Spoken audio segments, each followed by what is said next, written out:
And we are live. What is up, everyone? Welcome on in. Dash back seats with badges everywhere. What is up, Dash? Welcome on in. What's up, Coburn? Coburn with the first. How is everybody?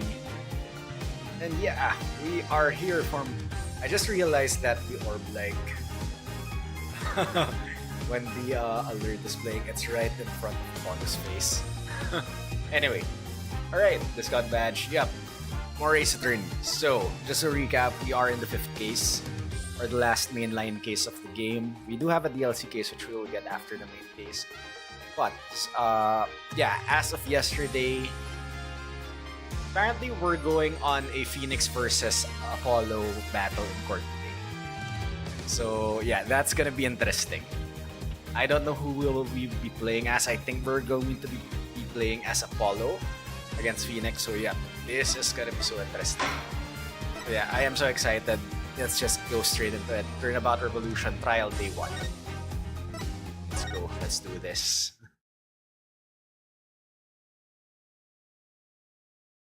Alright, how's everyone? Hope everyone's having an awesome Tuesday. While this game is loading. Alright. Okay, here we go.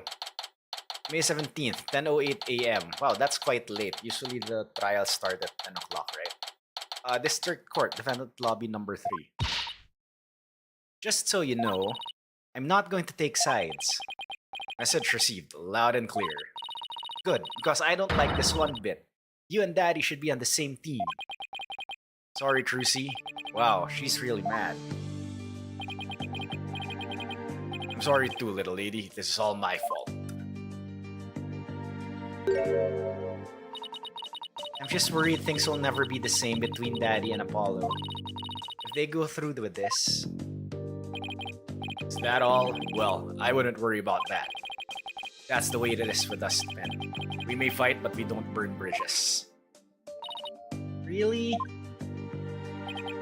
Sure, 1 minute we're trading blows, and the next, we're having drinks together.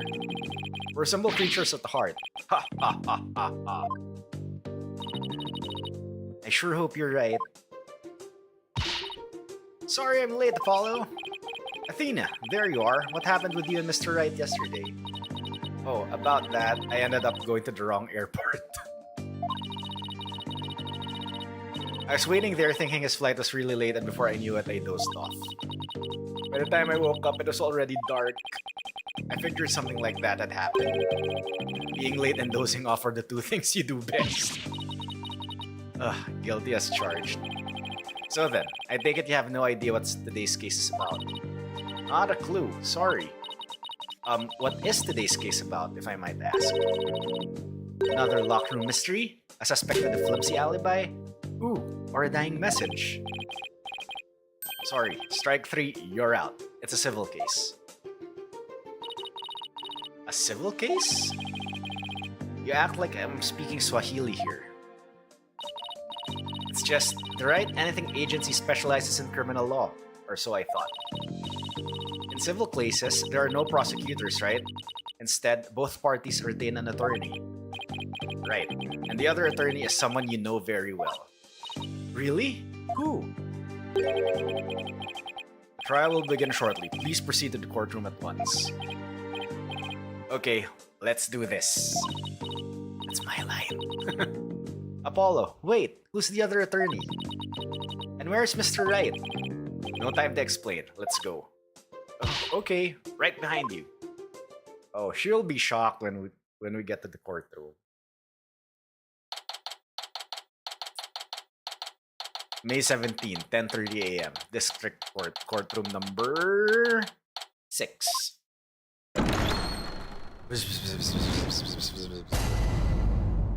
All rise. Court is now in session. Oh,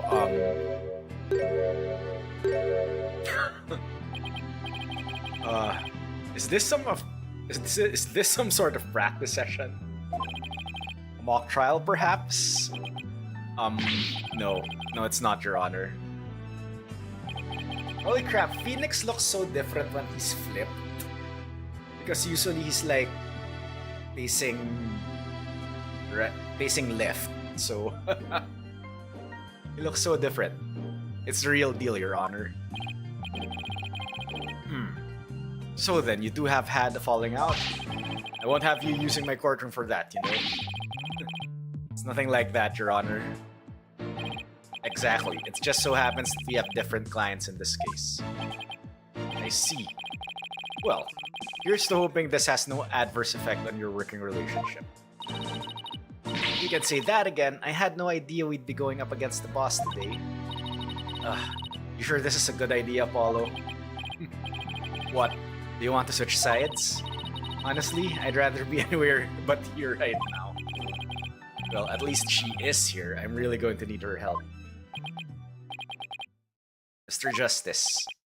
Yes? Don't expect me to pull any punches just because you're the opposing lawyer. As I said, the kid gloves are off. And come what may, they'll stay off. Same here, Mr. Wright. If it's a fight you want, it's a fight you'll get. Ooh.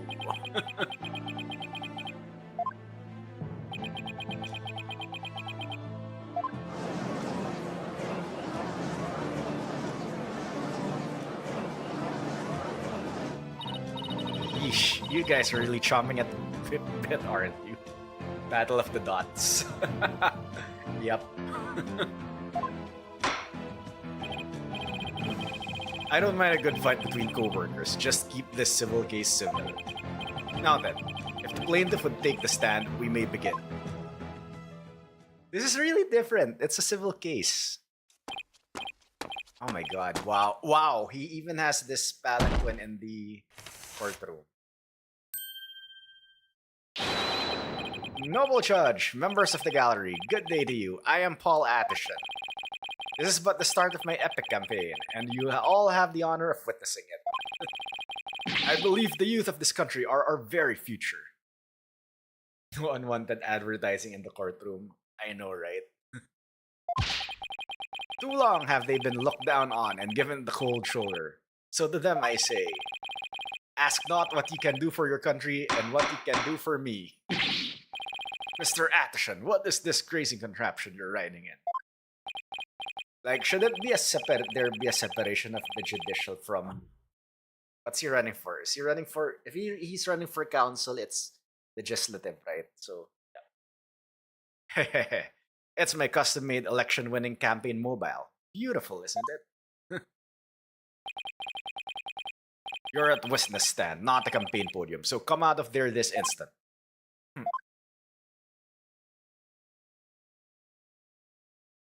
Wow, he has the nameplate.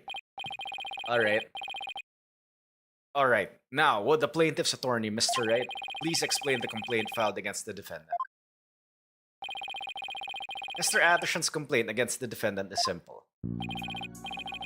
The defendant, one Dirk Sadmadi, stole my client's family heirloom, the crystal of Amy Faye. Mr. Atterson merely seeks its return. This wouldn't have happened if that archaeologist hadn't kicked the bucket. I see. Well, Mr. Justice, let's have your opening statement, if you would. The defense asserts that the item in question is the Founder's Orb, a sacred relic from Kurai. Go on. It seems someone asked an archaeologist, Dr. Archie Buff, to study the orb. Dr. Buff determined that it was a Kurainese national treasure known as the Founder's Orb. The very orb that was stolen from a treasure room in Kurain several weeks ago. Why, yes, I saw a news report about that. The theft of a Kurainese national treasure caused quite an uproar in the kingdom.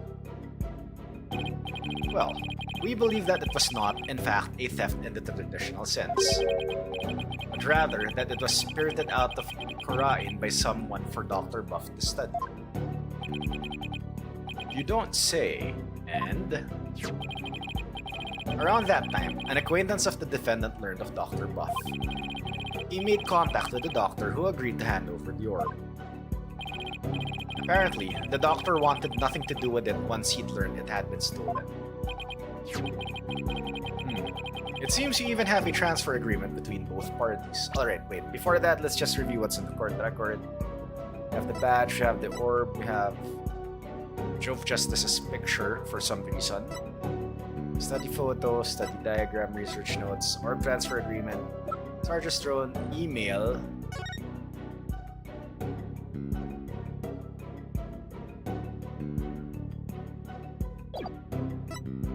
Reading glasses, raincoat, glowing moss.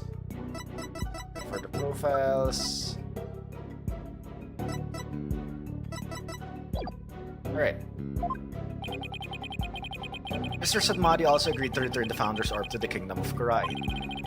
Once the doctor verified it was the real thing. I see. So this dispute centers on whether the item in question is the Founder's Orb or the Crystal of Amy Faye. That, in turn, will determine the object's rightful owner.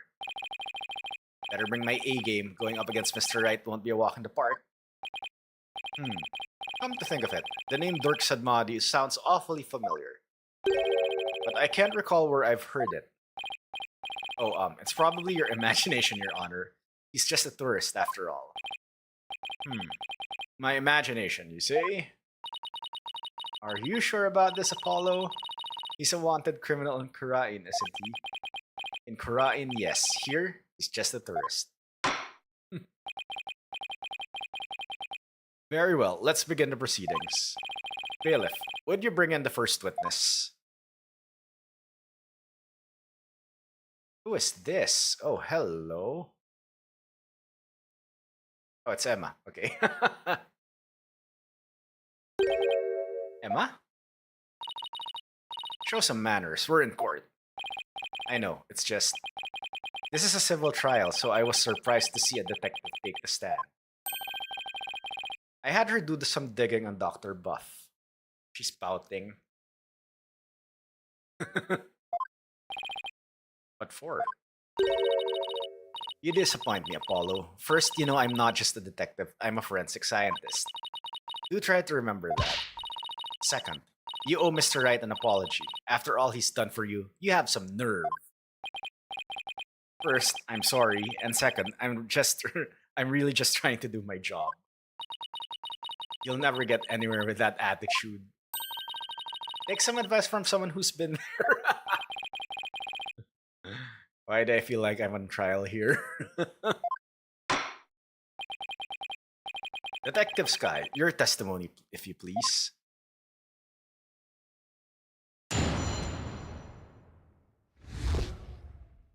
Doctor's dark secret. The police have had their eyes on Dr. Buff for some time. And just today, a number of stolen artifacts were discovered in his study. Among there were prizes earned in a statue that were stolen from the fake land. Wow, what? Really? They were stolen? I thought it was just being studied since he was in Kurain. And I mean in Kurain.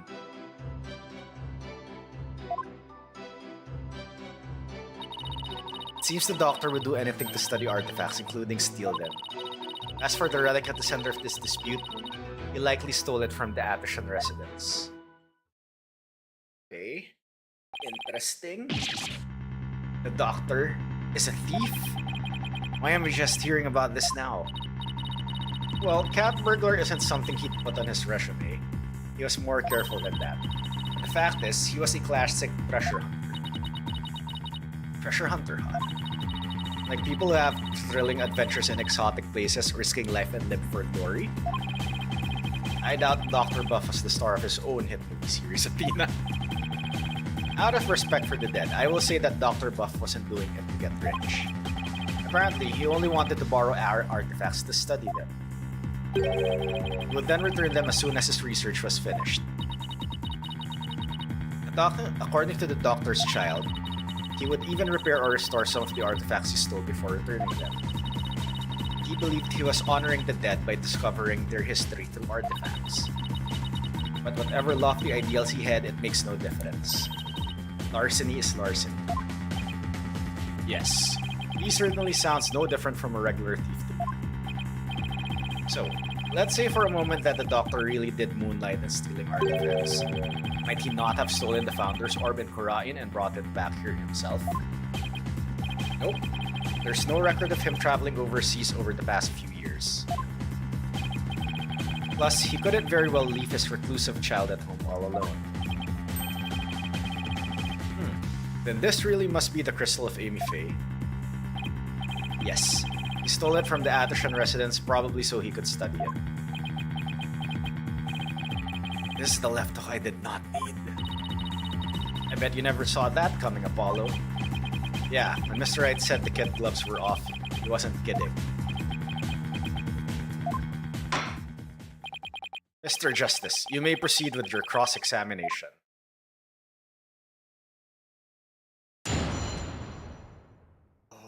Phoenix Eyes. Nice. Dr. Stark's secret. The police have had their eyes on Dr. Buff for some time. Hold it! How exactly did Dr. Buff arouse the suspicion of the police anyway? Chalk it up to good old-fashioned sleuthing. After investigating countless artifacts thefts over the past few years, the police finally zeroed in on him and the Doctor became their prime suspect. A number of those artifact thefts occurred in Khura'in Village too, if I might add. And they started right around the time the Doctor moved there.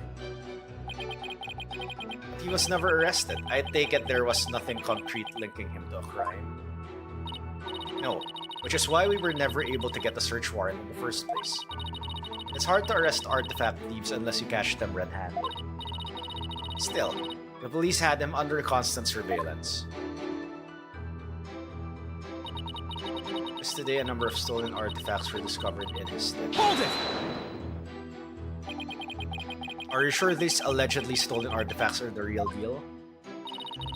You're not fakes, that's for sure. Take the urn. Ah, it's the urn. And it also has like the pink paint. Pink paint drops. Take the urn for example. Apparently, it's an extremely intricate work of art. Its design cracks and other features would be impossible to replicate perfectly. Actually, I've had a few run-ins with that urn myself. Oh. So I was shocked to see it there in the Doctor's study. I can say without a doubt that that urn was stolen from the Fae clan. I see. Detective Sky, please continue with your testimony if you would. Among them were a priceless urn and a statue that were stolen from the Fae clan. Hold it! Were any other stolen artifacts found besides those belonging to the Faes? Yes, for instance... Remember the large relief on the wall? It was chiseled out of some ancient ruins in the kingdom of Khura'in several years ago. Okay, how were you able to bring that there?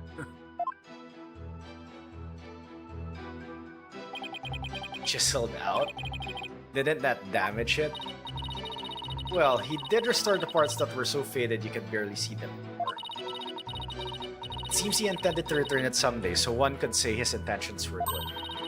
But good intentions are no get-out-of-jail-free card, that's a fact.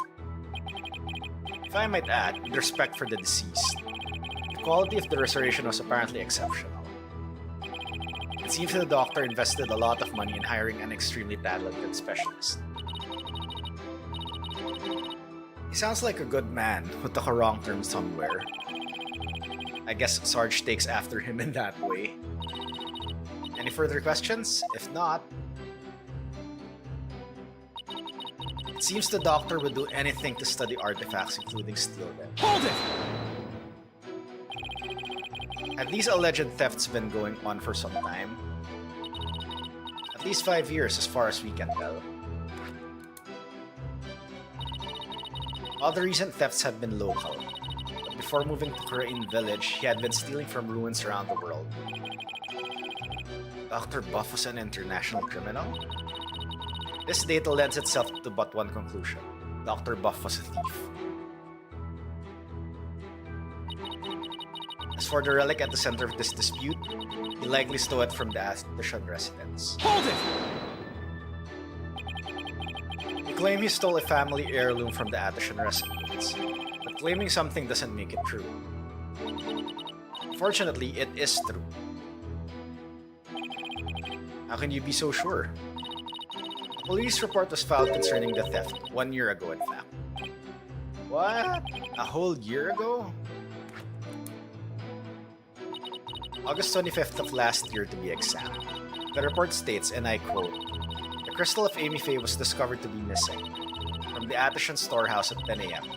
The storehouse lock had been picked." Signed, Paul Atishan Wimperson. Well, a year-old report certainly lends the plaintiff's claim credence. The doctor really could have stolen the crystal of Amy Faye. Not only that, Your Honor, but the Founder's Orb was only found to be missing several weeks ago. That is nearly a year after the crystal's theft was reported. Therefore, I believe you must consider the orb and the crystal to be two separate items. Paul Atishan Wimperson. Not the most awe-inspiring tail end, is it? I see why he cut it. Not that he inspires confidence without it. Still, I'd probably do the same in his shoes. Robbery report added to the court record. Interesting.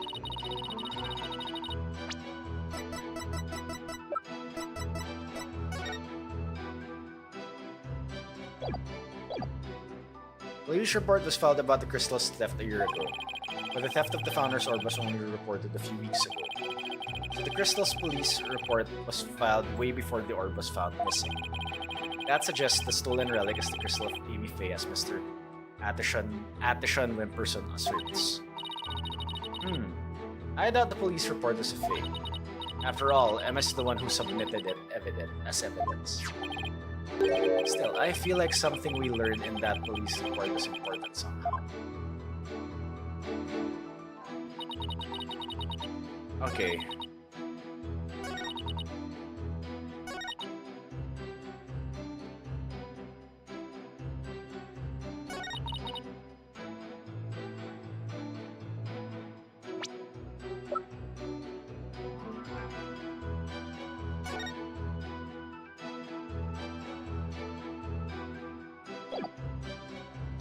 One year ago.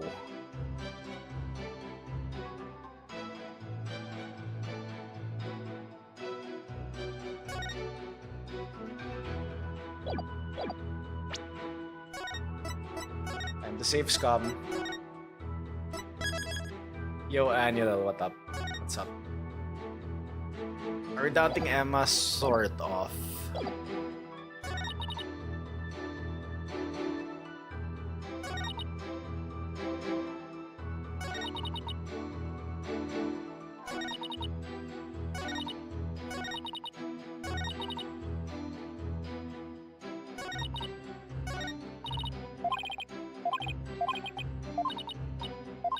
Okay. I feel like something we learned in that police report is important somehow.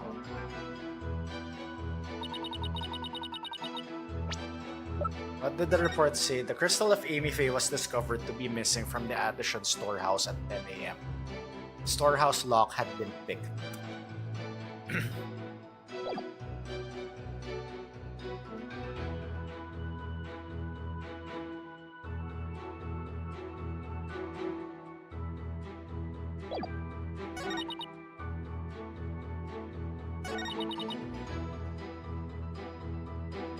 Should I present this here?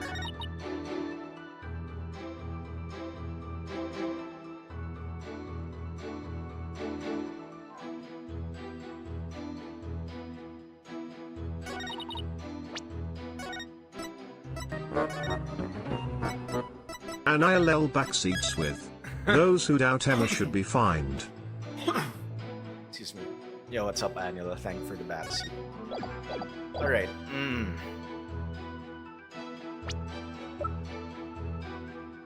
Objection! Damn it, it's not here.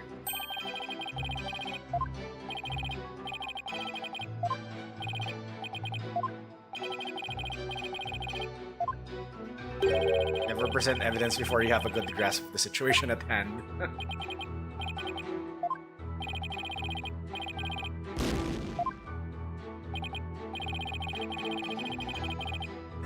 Double team for just doing what Mr. Right always does anyway.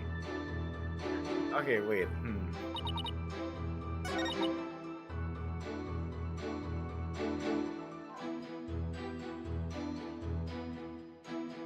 Okay, I think it's here.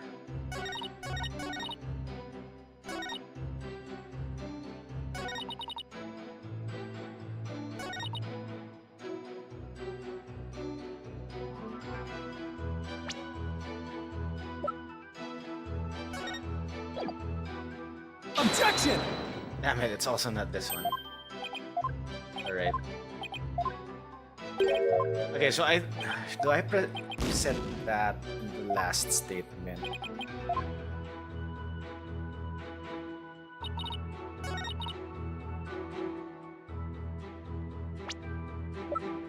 Objection! Damn it. Yep, it's Apollo versus Phoenix.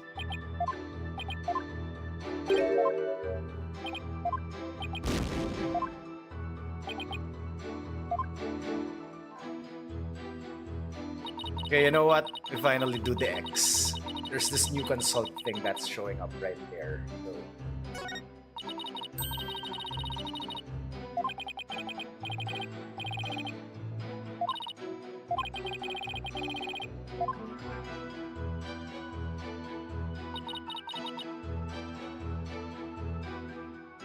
Okay, you know what? Wait. I think I know what it is. Because... Shoot, wait. I don't want to have 2 bars left, so... I'll load. Yep, it did show up. I didn't like... I think it shows up if you have 3 strikes. If you struck 3. Alright, so I think it's this one because if you check the email, it says like it says PAW 711. I think PAW stands for Paul Atishon in person. Objection! Alright. The doctor stole the relic from the plaintiff? Are you sure? Because that statement doesn't agree with a certain piece of evidence. What do you mean? Take a look at this. What about it? It's a flash disk. This contains an email from the doctor's computer. Email? In that little piece of plastic? I'm afraid I don't understand. Okay, boomer. This stick here can store all sorts of computer data. I still don't get it. What's a computer? Here, just look at this. Apparently, the doctor was reporting his research findings to a certain individual. Now, take a look at this. It's the police report Detective Sky presented to this court. You can see the plaintiff's legal name on it. Paul Atishon Wimperson. I can see why he dropped Wimperson from his name, but that's hardly breaking news. Look closer, Your Honor. Ah, his initials! What happened to your pupils? Right. The plaintiff's full legal name is Paul Atishon Wimperson. Now consider this. The email's recipient address starts with 3 letters. PAW? Ah! Don't tell me. Oh wait, could that be Phoenix A, right? Oh, but I will anyway. The individual who hired the doctor to study the disputed item is none other than Paul Atishon Wimperson. Wait, then that means... Exactly. He wouldn't have asked the man who stole his family heirloom to study it. Therefore, how could this possibly be the crystal of Amy Faye?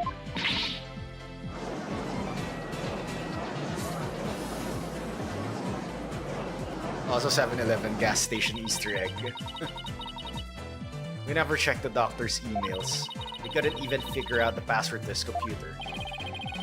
The plaintiff willingly left the orb in the doctor's care so he could study it, at the behest of his benefactor. Wait, then what about the police report? I have all the details of the theft right here. It's probably for another relic, the real Crystal of Faith. He's just using the report as a way to claim that our orb is actually his stolen crystal. Objection! And how are you so certain that PAW refers to my client's initials? Maybe the email's recipient was a dog lover. Perhaps. So let's get to know your client a little better, shall we? Mr. Paul Addison Limperson. Okay, wow, he walked in. I suppose shutting down detractors is all part of a politician's job. Answer me this, Mr. Addison Limperson. What is your shoe size, your favorite food, your birthday? Is Apollo like trying to edit his entry into the feed? I don't know. What's your birthday? What is your birthday? My birthday? It's July 11th, but what's it to you? Oh, I see. You can address birthday gifts to my office. But full disclosure, I only accept gifts valued at $1,000 or more.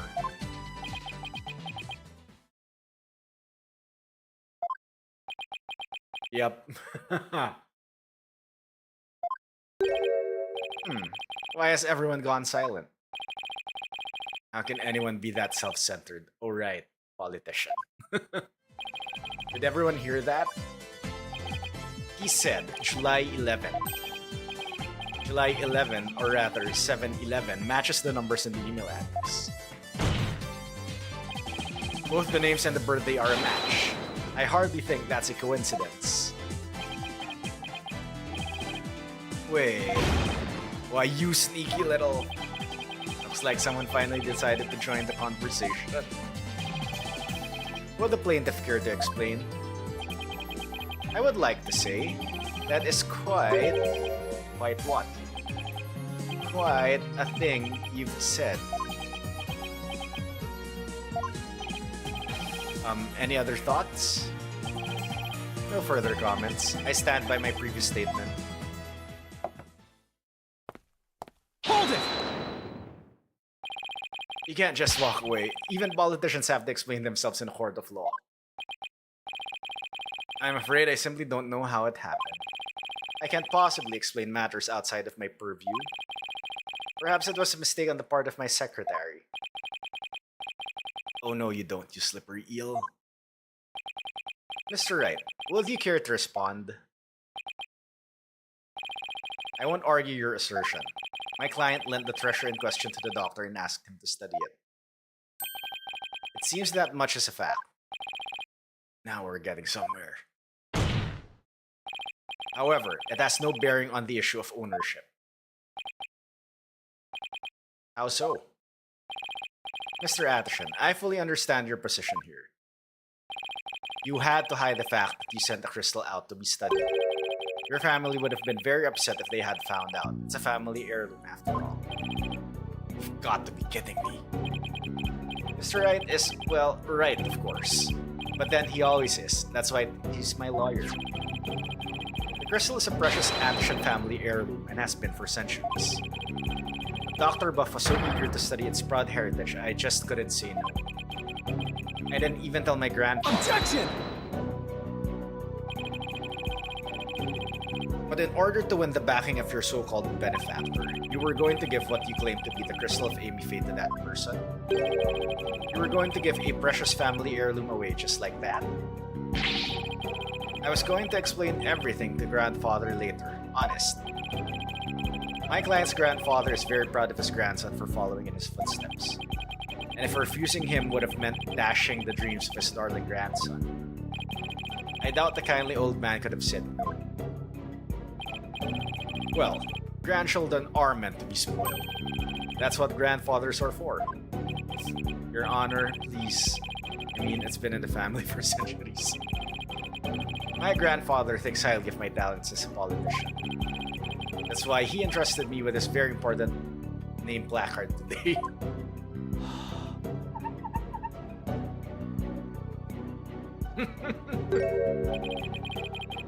So I'm very sure he would have been okay with me using the crystal as I saw fit. Abe Addition. Grandpa spoiled little brat. I think the judge is buying it, Apollo. No surprise there. He's always going on about his own grandchild after all. Excuse me, can I leave now, Mr. Riot? I believe my work here is done. By all means, Detective Sky. Thank you for your assistance. You're welcome. It's nice to testify at a civil trial once in a while. See you around.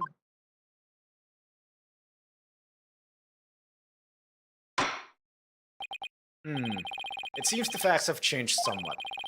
Mr. Addison Wimperson apparently lent his family heirloom to Dr. Buff. Mr. Justice, how would the defense like to proceed?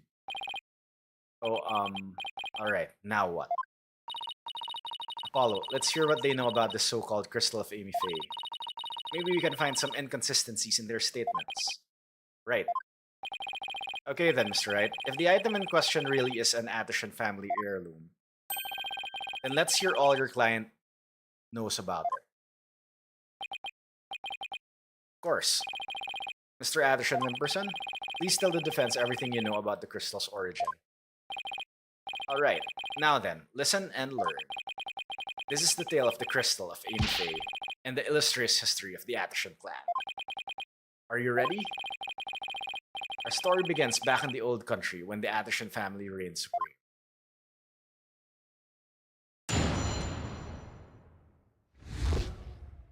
The illustrious history of the Addison clan.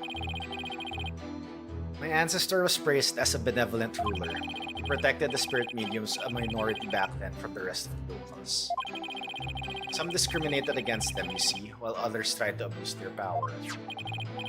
As thanks, Amy Faye gave the crystal she had especially made as a gift to him. I am a descendant of that great king. As such, my political power and influence is backed by centuries of history. Well, that devolved into a great load of self-aggrandizing propaganda fast. As you can see, the Crystal of Amy Faye is an heirloom of the esteemed House of Addison. And you have proof that it has always been in the Addison family? I have someone who gave a statement to that effect. My client's neighbor, one Yves Shineto. Yves Shineto, age 85, gave the following statement. The Addisons showed me the crystal back when I was but a lad. Objection!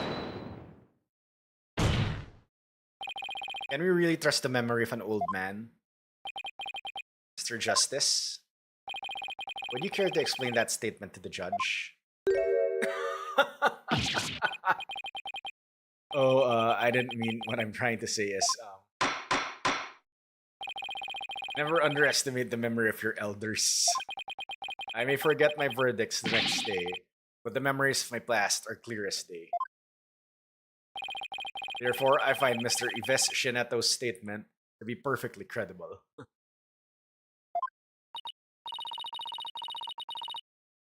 Wow, did you see how Mr. Wright got the judge on his side?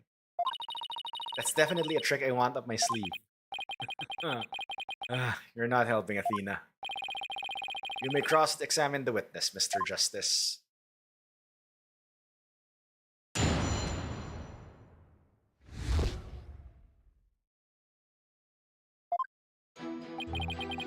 Ancestor praises benevolent. Hold it! That object you set down there, is it something of importance to you? It's a name placard. This one here belonged to my grandfather, Abraham Addison. He had it custom made during his distinguished political career.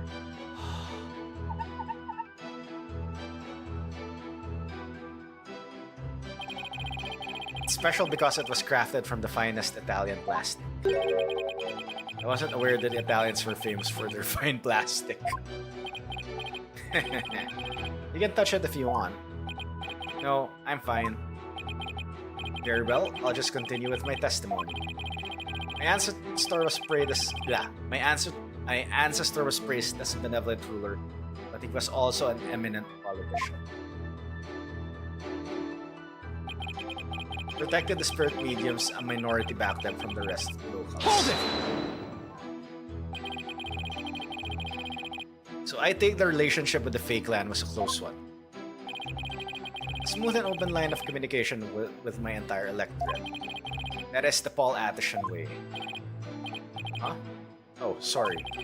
I was asking about your ancestor. Whether it's about me or my ancestor, feel free to ask me anything you'd like. Transparency in government, that's the Paul Atherton way. More like dodging questions, that's the Paul Atherton way. Thanks, I'll be sure to ask when I have something you actually answer. As I was saying, the Atherton family protected the face spirit mediums back then. Some discriminated against them, you see, while others tried to abuse their power. Hold it! Spirit mediums were targets of discrimination? Yes, some people even treated them like they were monsters. The transformation the mediums underwent when channeling spirits frightened the locals. And then there were those who tried to use them. You mean they sought to control the channeling powers of the mediums? Discriminating against a minority is absolutely despicable. A vote for me is a vote to end discrimination. I vow to root it out wherever it be. This is my promise to you. He's totally ignoring your questions. It's like you're a moderator at the political debate. Yeah, and only he cares about the talking points. As thrilling as your campaign is, could we please get back to your testimony? As you wish. Now then, as for the crystal of Amy Faye. As thanks, Amy Faye gave the crystal she had especially made as a gift to him. Hold it! You said she had it made, so then it was made in Japan? That's right. They say she hired a famous craftsman to make it. And they say it's quite valuable too. And you were going to take such a priceless family heirloom and just give it to your patron? That's so typical of you ignorant common types. Making difficult decisions when the chips are down is what being a politician is all about. Only when it's in service of your own political career, you mean? The crystal is a testament to my ancestors' remarkable achievements. And furthermore, I am a descendant of that great lord. Hold it! So tell me, Mr. Atherton Wimperson, are you famous in Kurain Village? You could say that, but I find my popularity to be rather bemusing. Bemusing?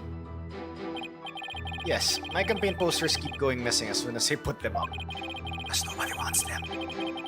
My avid supporters and female fans are likely taking them home to be hung in their bedrooms. Wow. I guess ignorance really is bliss. All this only proves my fine lineage. As such, my political power and influence is backed by centuries of history. Hold it! I'm sorry, but is any of that relevant to the issue of the relic's rightful owner? Have you never heard of Kingcraft? Kingcraft? It's the art of ruling as king. My father drilled it into my head from a young age. And one of its precepts states, ruin awaits a ruler who responds to every single issue posed by the masses. Well, that answered my question about what he meant by king of this nation. Progress. Paulo, who is this Amy Faye anyway? I believe she was the founder of the Kurain channeling technique. Plaintiff claims she had the crystal made for his ancestor. That would mean it was made in Japan, right? Yes, I suppose it would. Okay,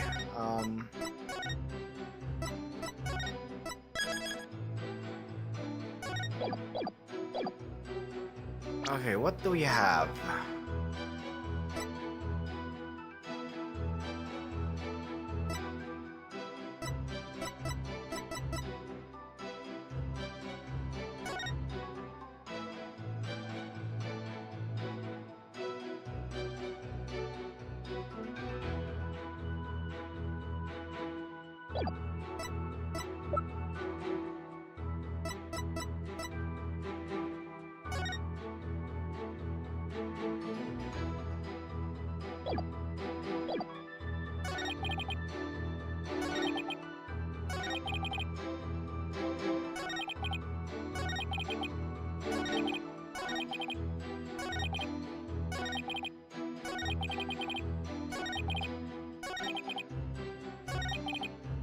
Okay, I feel it's here.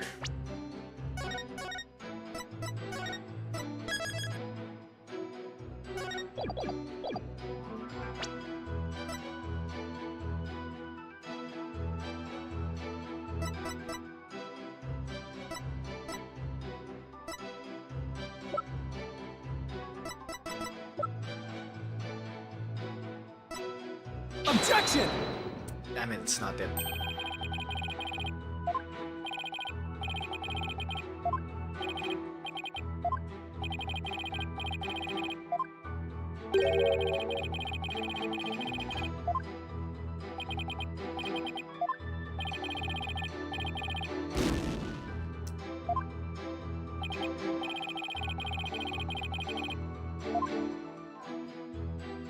Oh wait, you know what? What's the email again?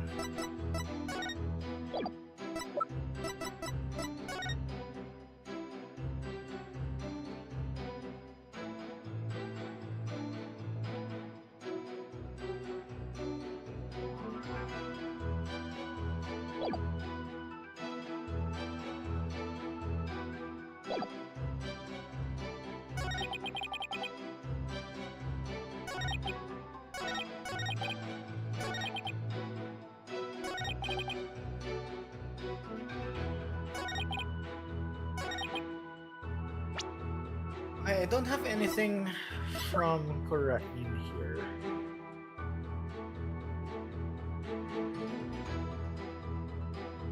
Objection! Damn it! Shit. I was supposed to.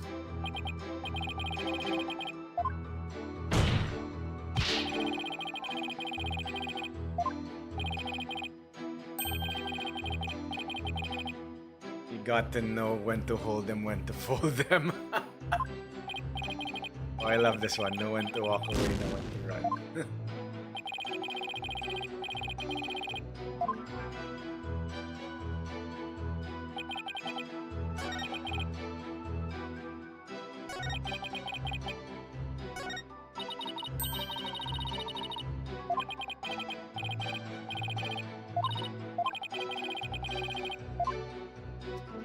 Okay, so it is this.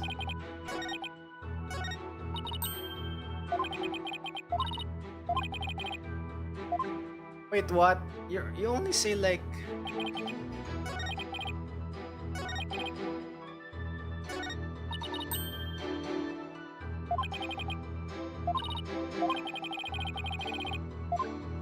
She says it at every statement. Oh, alright. Okay, so she... It like goes directly to this one. Alright, so... Yeah, I know, save scum.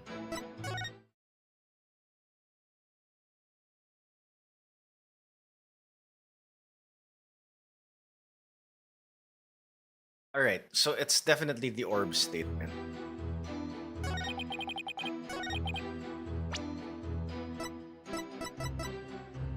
Objection! You stated that Amy Faye had the crystal made for your ancestor. So am I to assume it was made in Japan? That's right. The craftsmanship is unbeatable. Well, that's strange. I don't see how your so-called crystal could have been made there. What are you talking about? It's quite obvious if you take a closer look at this. Oh, okay, and now I get it. I think it's this one because... Check the court record and the research notes. Yup, may tamang motif ang Korean.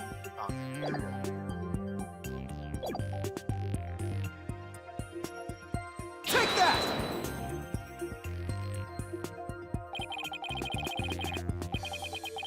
Take a look at the distinctive design here. Wait, is that blood on the orb? Looks like blood. Alright. Take a look at the distinctive design here according to Dr. Buff. It's a Mitama motif dating back to the early days of the Kingdom of Kurain. Kingdom of Kurain? And you base this on... Here, this piece of evidence, Your Honor. These are the doctor's research notes on the Founder's Orb. This is the box in which the orb was originally stored. It features the same pattern as the one found on the orb. They do look like the same pattern. Therefore, I assert that the disputed item must have been made in the Kingdom of Kurain. Ah! Eek! My placard! Objection! The Kurain channeling technique originated in the Kingdom of Kurain. Wow. An Amy face known to have traveled there to train. With that in mind, what's to say she didn't bring that pattern back with her? Objection! But since this is clearly a Kurainese design, not even you can deny the possibility that it was made there, in the Kingdom of Kurain. Objection!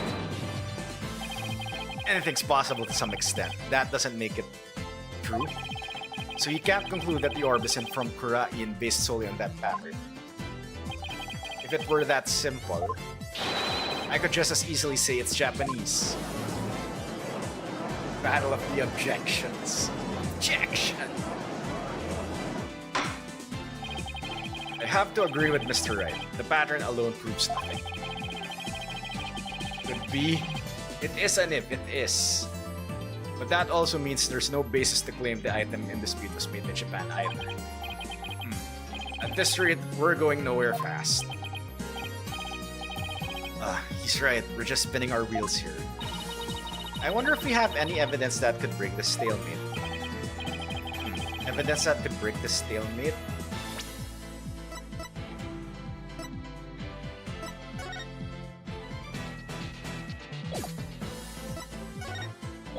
Okay, so definitely the orb and the research notes should be out of question then. Right?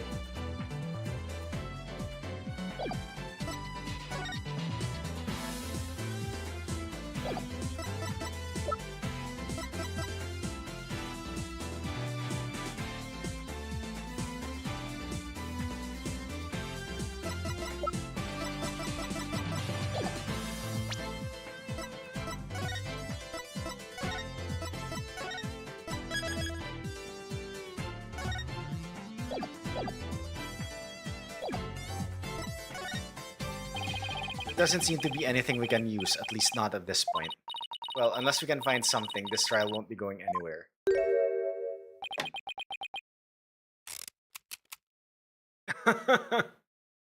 Use tape? Ew, that's much better. What's his deal? I have a suggestion. Why don't we consider this from a different angle? I'm listening.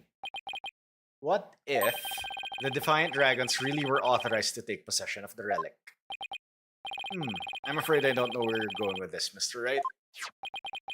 Consider the orb transfer agreement, which states, I agree to hand over the Founder's Orb to the Defiant Dragons if I will come to no harm.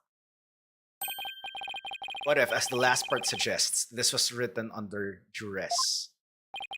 That would render the agreement null and void. What are you suggesting, Mr. Wright? While you were on your little cave expedition, I was investigating Dr. Buff's accident. And there was something you overlooked, Mr. Justice. Namely, that this accident might have actually been a murder. Murder. What? Murder?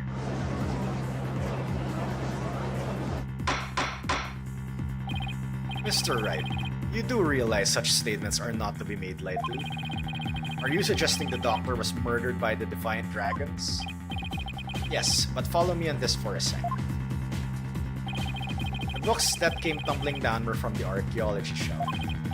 However, among that mountain of books was a single volume on psychology. What's more, there was some blood in it. Blood. And you feel this is important because the Books that came tumbling down were from the top shelf, the archaeology books. We know this because the doctor's books were meticulously organized by subject. Archaeology took up the entire shelf, so that psychology book is completely out of place. Come to think of it, the shelves were arranged quite carefully. It's also worth noting that psychology books only take up a tiny part of the bottom shelf. You might wonder why a book on psychology was found amid the pile of archaeology books, but I believe I can explain what the single out-of-place book was doing there. The doctor was struck from behind while selecting a psychology book from the shelf. And that's when the blood got on the book? Precisely. And to make it look like an accident, he was buried under a mountain of archaeology books. Objection! Wait a second. This is all just speculation, right? Or do you have proof that it was murder? Of course I do. You do? On a hunch, I had Detective Sky examine the doctor's head. She found that he'd been struck by the corner of some object or another. Wait, what? A wound like that couldn't have resulted from a fall to the floor, you know. Do you understand what this means, Mr. Justice? Before we understand, I'll take a very quick break. The ads will start in around 5 seconds, so I will just BRB in a bit. So yeah, BRB.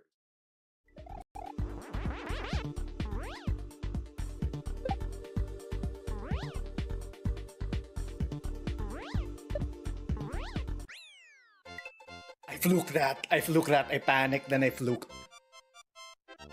That was a fluke, but I don't care.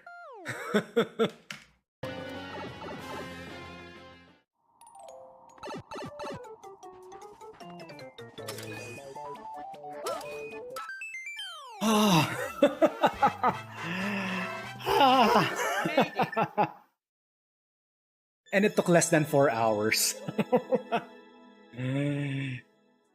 Do I dare like it? It's gonna attract attention. Well, Carl, you deserve that.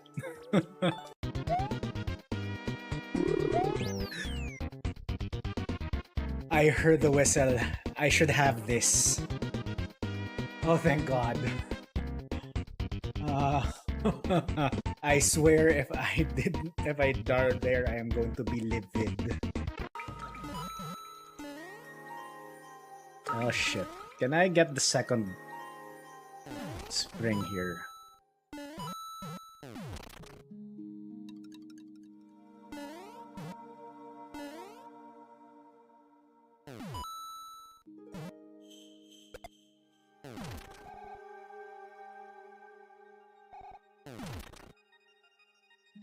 My hint would be use your head.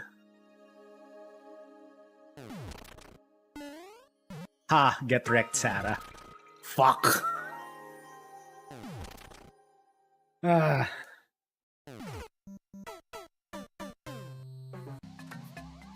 So this is the safe spot, right? No, no, no, no. Sure!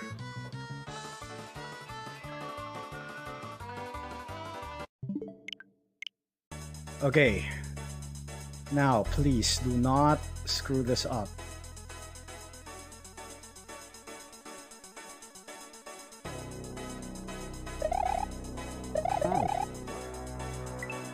Told you not to screw that up. I am sorry I destroyed the comedic timing of that hint. So I will pretend, I will do my best acting job to find, to try to like go to that hint for the first time. Alright. Okay, haha, we found out that there's a fish here. Get wrecked, fish. I'm surprised there isn't a second fish. Okay, I fell to that trap the last time. I will not fall for it again. What is this? Mushroom. Where do you get a mushroom?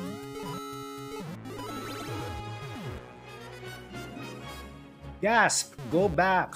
Oh no.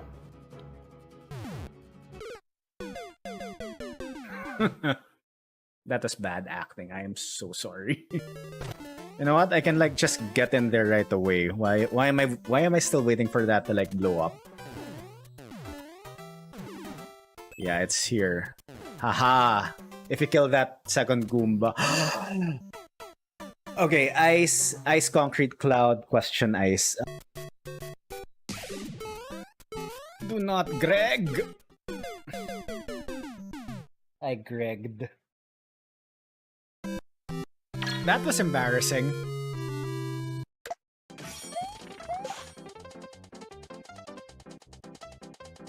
YOLO or not the YOLO?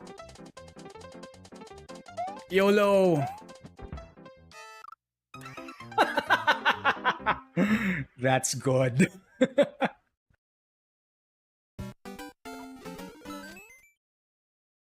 Alright, and we back. Alright, do you understand what this means, Mr. Justice? The wound makes it crystal clear that Dr. Buff was murdered. What? Well, that was unexpected. Who'd have thought we'd break out of the stalemate like this? Pull the ladder right out of us from under us. Still, if he thinks that's enough to make me back down, he's got another thing coming. Even if the cause of death was murder, what makes you think it was the Defiant Dragons? You should know better than to hurl baseless accusations. Objection! Did you forget who you were up against, Mr. Justice? You didn't actually think I'd come to court without witnesses and evidence, did you? What are you talking about? I would like to request further testimony from the plaintiff, specifically. I would like to hear the court how he saw one of the rebels leaving the crime scene. He saw what?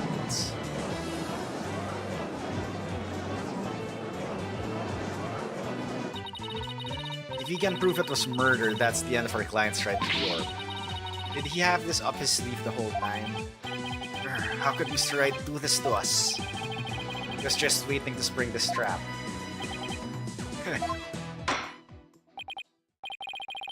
This trial has taken another unexpected turn. I must mention, Mr. Wright, that you have yet to identify the murder weapon. The object used to commit the murder was not located at the scene of the crime. The murderer likely disposed of it elsewhere. Oh, and now there's an autopsy report. Dr. Buff was struck with the corner of some object. The time of death is between 10 and 11 p.m. Well, I never thought we'd be deliberating the issue of a murder at the civil trial. Alright, Mr. Atterson Wimperson, your testimony, if you please. It's still taped. Prepare to be dazzled. Dazzled by charismatic oration forged in the crucible of campaign battles.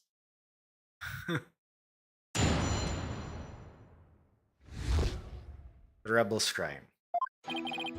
That evening, I was walking alone, lost in thought. I passed by the doctor's house, and that's when I saw Mr. Arbol.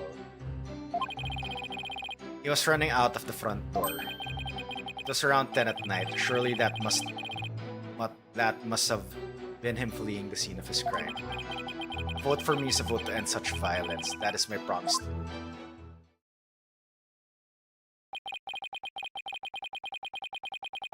So the plaintiff saw a possible suspect fleeing from the doctor's residence. Alright, wait. I think this is where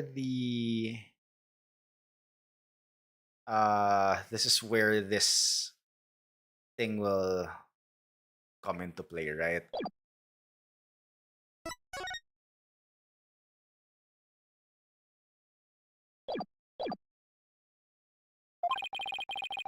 And it was within the window of the estimated time of death. Alright, wait. Where's the autopsy report?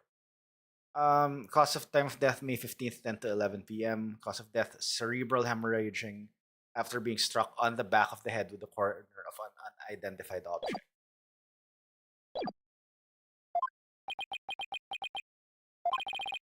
That's her ball. What in the world were you doing there then? Oh, now this was updated. Alright.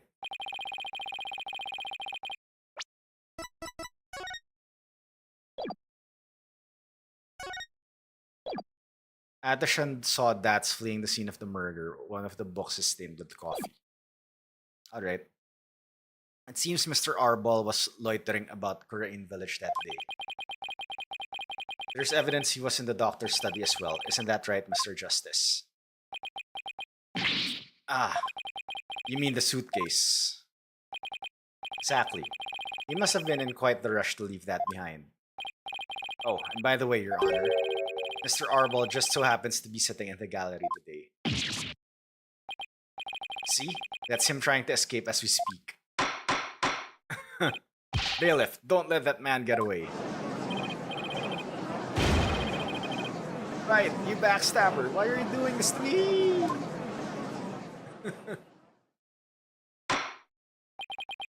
Alright. The counsel / defense may question the plaintiff / witness once more. Ahem. Please proceed, Mr. Justice.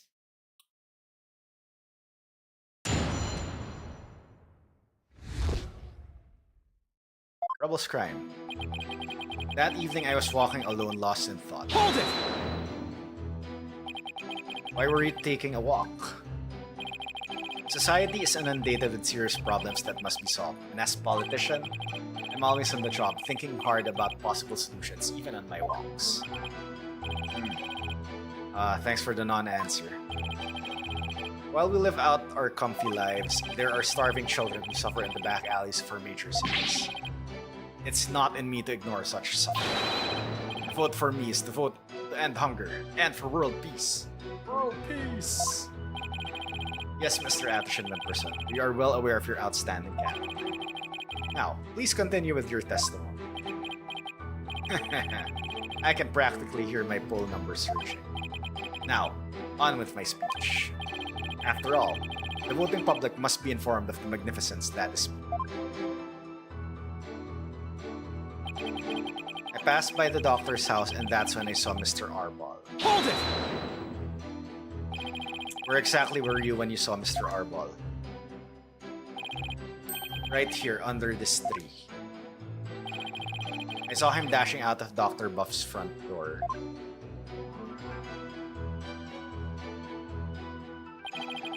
And he didn't notice you? No, I was hidden by the tree.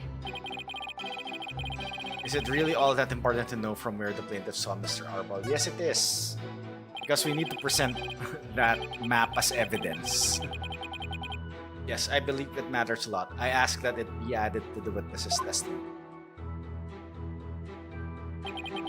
I was under this tree when I saw Mr. Arbol.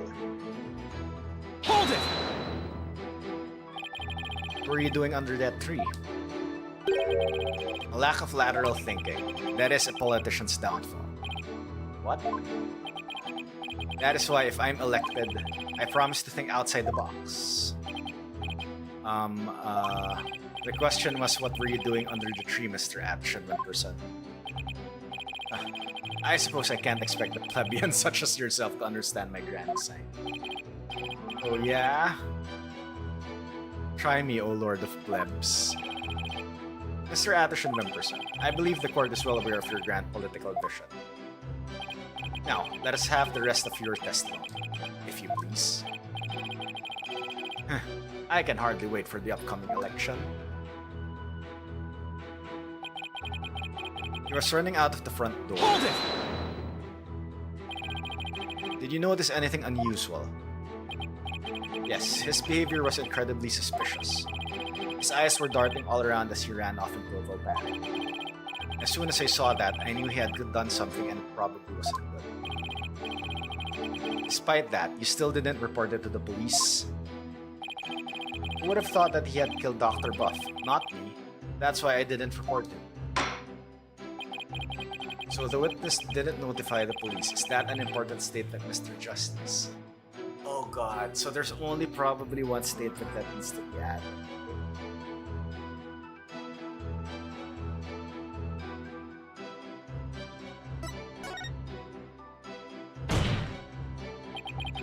Yes, it's important. I request that the witness add it to his testimony. Sure, why not?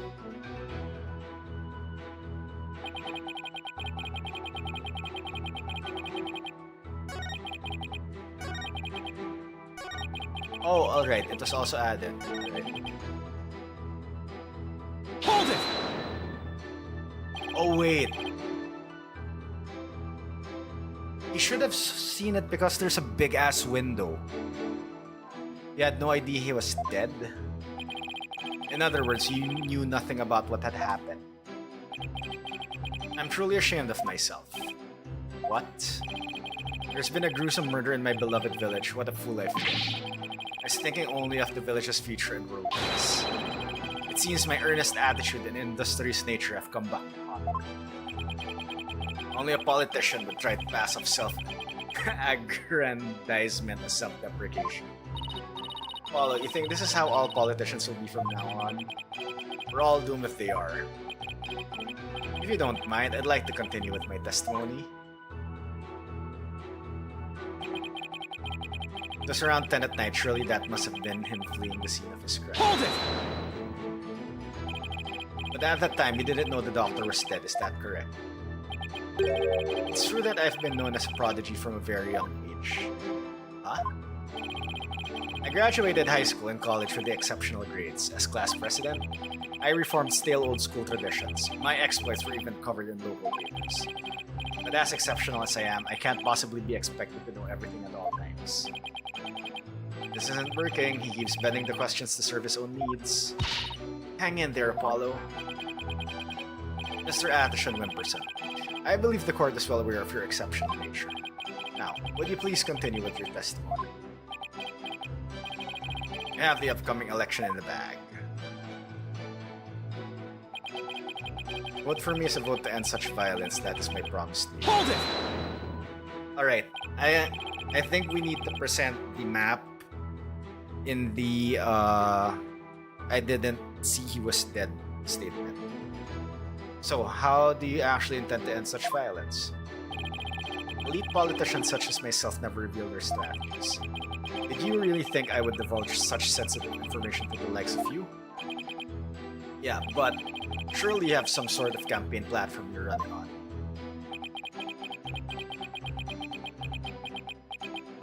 Yep, no platform. No comment. Wow. Clearly he is a platform told by an idiot full of sound and fury signifying nothing. He said he saw Dats from under the tree. If that's true, then did you figure something out? Yeah, I think he's hiding something. Let's take another look at the evidence. Alright.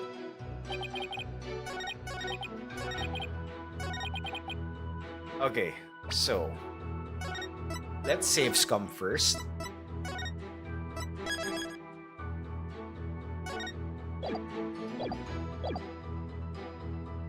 Then I think we present the map here, right? Because yeah, big ass window at second floor area. Objection! Mr. Atherton Wimperson, rather than Mr. Arbol, wasn't there something else that should have had your undivided attention? Like what? Oh yes, of course. Politician must also keep his finger on the electorate's pulse and focus on the nation's. Sorry, but you're way off. I am? Would you care to explain, Mr. Justice? If the witness saw Mr. Arbol from his position here, then he should have also been able to see the doctor's body. After all, it was right next to a huge window. Why? I believe you have a point there. With a body that clearly visible to the witness, it's unthinkable that he wouldn't have reported it to the police. Would the witness care to respond? Oh, he's sleeping now. Wow.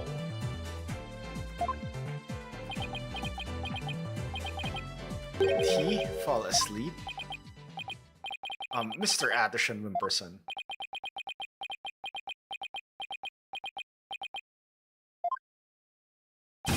Mr. Atherton Wimperson. There are many sides to any issue. What did I ever do to deserve this? In any case, I'd like the courtroom to acknowledge the inconsistency in the witness's testimony.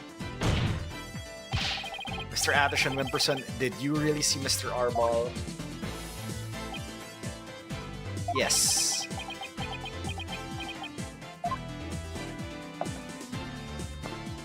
Hold it! Where do you think you're going? Oh, I thought I'd return to my seat, seeing as I had already answered the question. This isn't some small town hall debate, so you just stay right there until we say we're through. I'll have to run that by my campaign manager before Objection!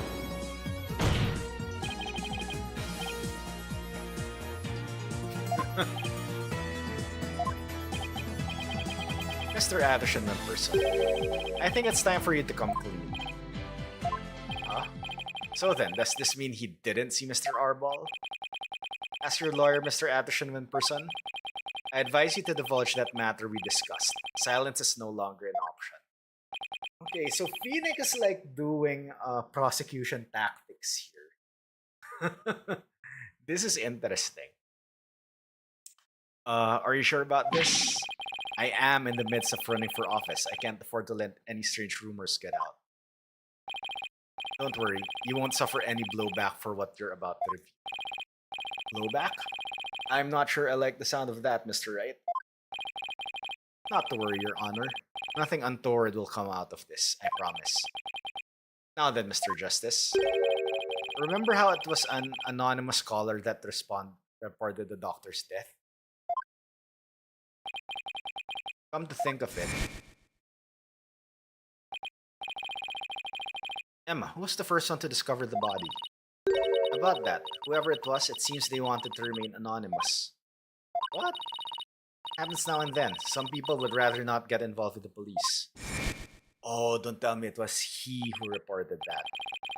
Wait, you're not saying that. Yes, that's exactly what I'm saying. The anonymous source who contacted the police after discovering the body was my client, Mr. Paul Addison Wimperson. What? You don't say. So you see, he played his part as a concerned citizen, quite admirably, if I may say so. Isn't that right? Yes, indeed. In our society today, there are too many who choose indifference over righteous action. But I don't number among them. That's why I did my duty as a concerned citizen. One might call me the model citizen. One worthy of standing above the rest. What a real standard bearer he is, reporting it anonymously. Oh, and by the way, Mr. Justice, wasn't there someone else at the scene of the crime when my client discovered the body? Oh, you mean Mr. Arbol? He would have been leaving the doctor's house right around then. Wait, that means...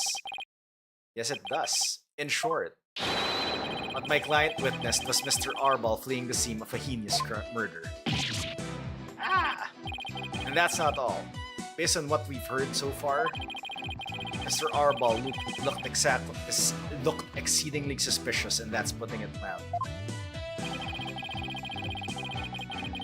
We already know the Defiant Dragons threatened the Doctor with bodily harm. And now that they've killed him, the so-called orb transfer agreement is null and void. Ah.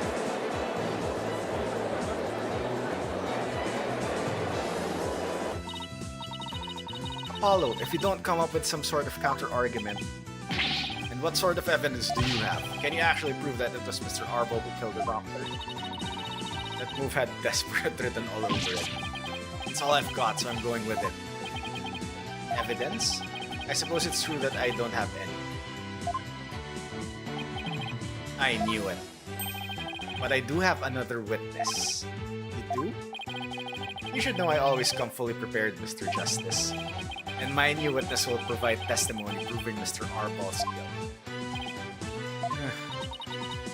A new witness? I wonder who it could be. Very well. Bailiff, please summon our new witness. In the meantime, the court will take a brief recess. I would like both sides to use this time to prepare properly, understood?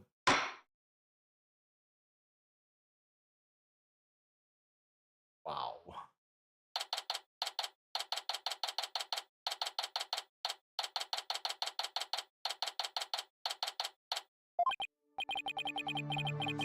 Wow, I knew Mr. Wright would put up with a tough fight, but Yeah, just when I thought we had him, he turned the tables on us. He really is the turnabout better. Wow. We can't let him blindside us again. Looks like they've got me again. 3 times in 1 year. That's a new record. Ha ha ha ha. That's, please, no more new records or bad puns while you're at it. It's hard enough trying to help you as it is. Roger that. I'll be more careful next time. Is what Mr. Wright said true? Did you really pay a visit to Dr. Buff that night? Sure did. Can't remember the exact time though. All I know is he wouldn't hand over the orb. Someone put it in his head that we rebels were dangerous. That's why he threw me out. So the doctor was still alive when Dats last saw him. We'll still have to prove it though. Better brace yourself, son. The next witness's testimony could make or break this case. Yeah, I know. Hey, where's Trucy? She went to go see her dad. Maybe she's still mad. More like worried. Worried that this trial will create a rift between you and you two. And that you might then leave the agency. Haha. She has an active imagination. Excuse me, the trial will be resuming shortly. Well, let's go see what the new testimony awaits us.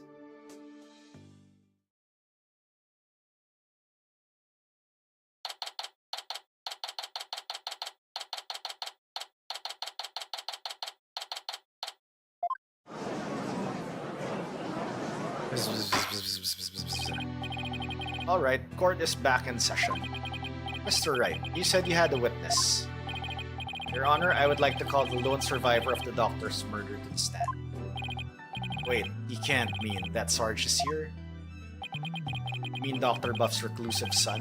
How did you get him to cooperate? Nothing a little persuasion couldn't handle. The poor child only agreed to help if it meant catching the killer. Getting a kid like that to overcome his fear, now that's impressive. This must be really important testimony for the kid to come out in public like this. Very well, Mr. Wright. Please call your witness to the stand.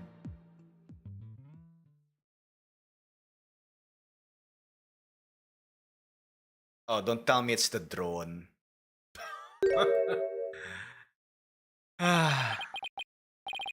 Oh my. Sergeant Buff at your service, sir. He's here as the drone, really? Well, if you didn't know, Phoenix used to cross-examine a parrot and also cross-examined a radio.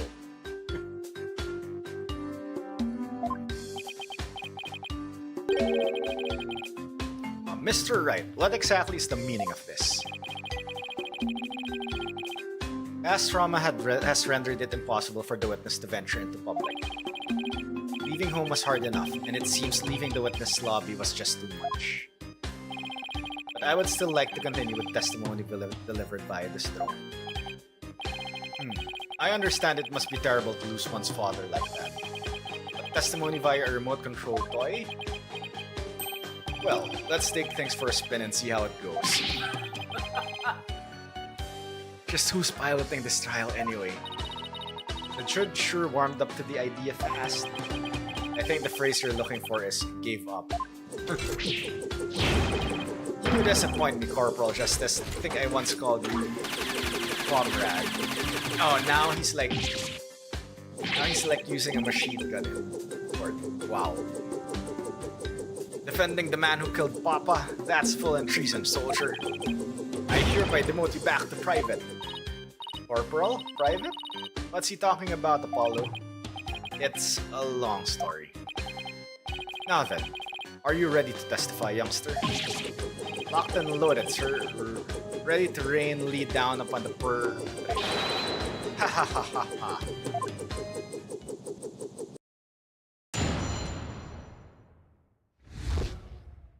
What happened that evening? Papa met with someone the night he died. I didn't have eyes on the ground as I'd already mounted my siege defense, but I did hear him arguing with someone in his study. From my window, I saw the one designated Nats getting ejected from the premises. The mobile cell phone reception must be pretty good in the courtroom. Isn't like that supposed to be a radio controlled or something?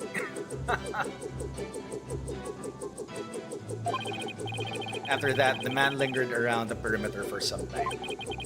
He must have regrouped and killed my papa in the study later. I just knew it. Okay, by regroup, it means he went back to the study.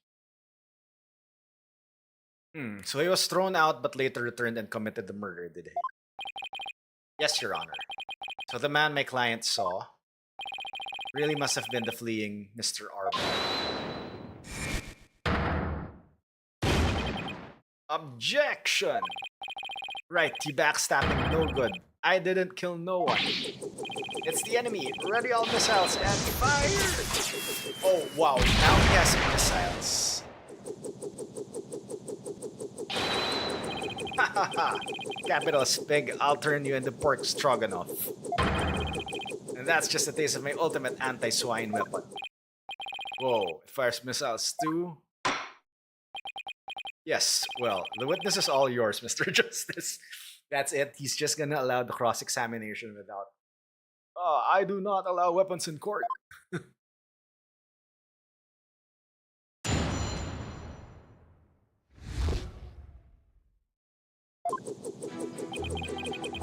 Papa met with someone the night he died.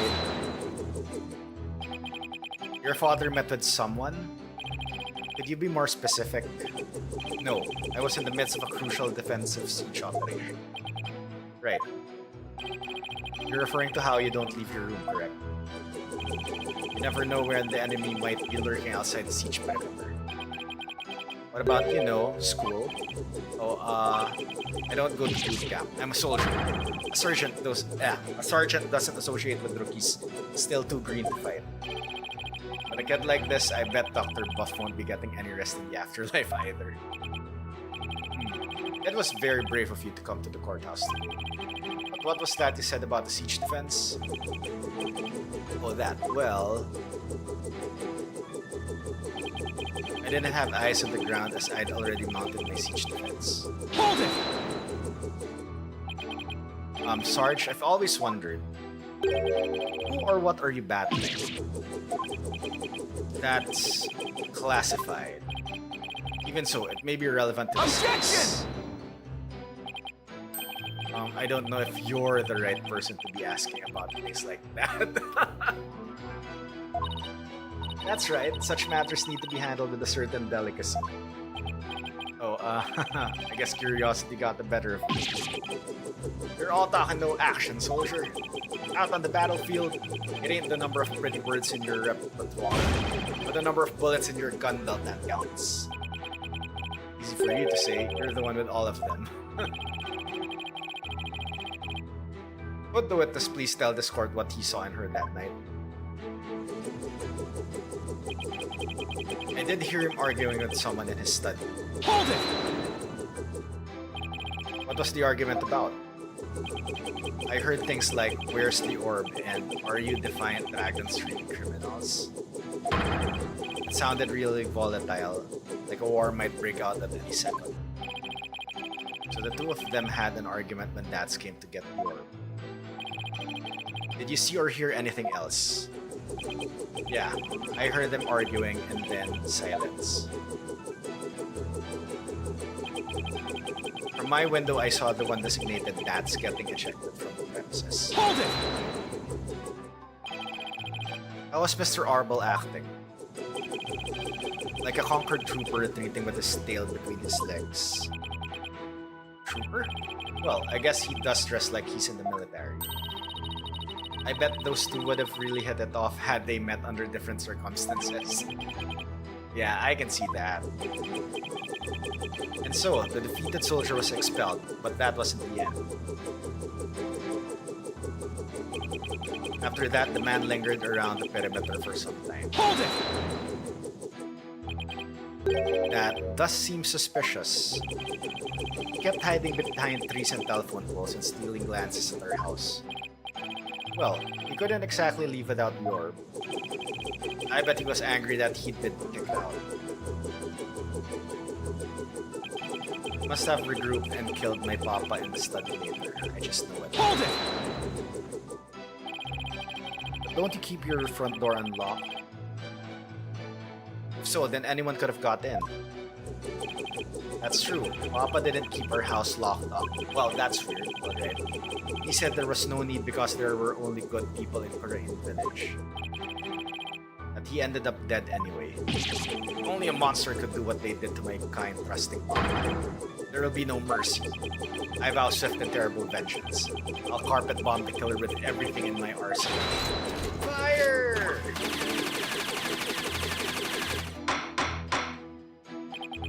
I sympathize with you, witness. You will refrain from firing Gatling guns in the score. So Sarge saw that too. Just when I thought things couldn't get any worse, I wonder why he hung around after being thrown. I hate to say this, but if Dats is proven to be the killer, we'll lose the orb to the plaintiff. So our only option is to prove the Defiant Dragons have nothing to do with the murder. Alright. Save scum time.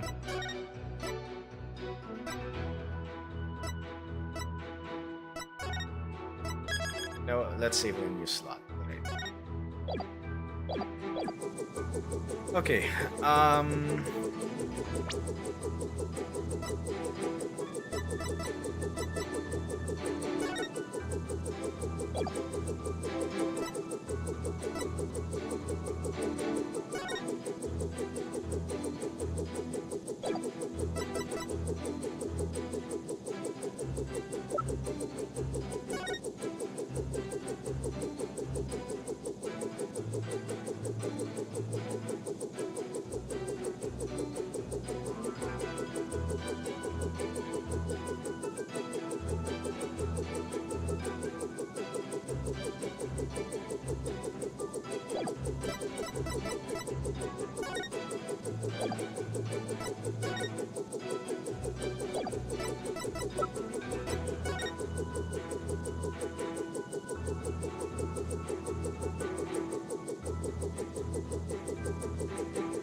Didn't have eyes on the ground as I learned not to besiege the fence.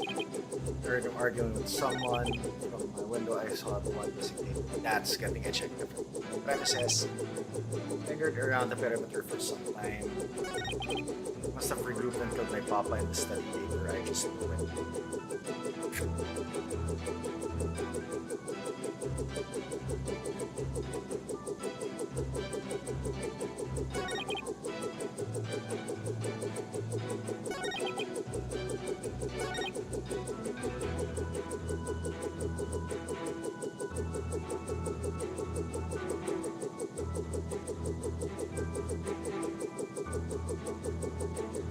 If he was lingering around the perimeter,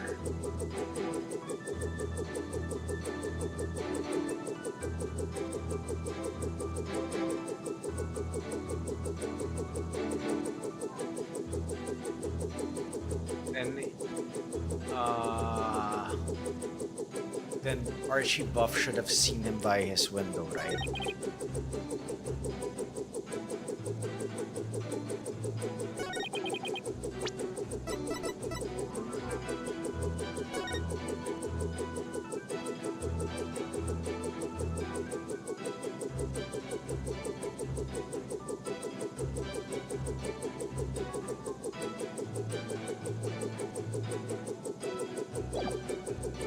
Objection!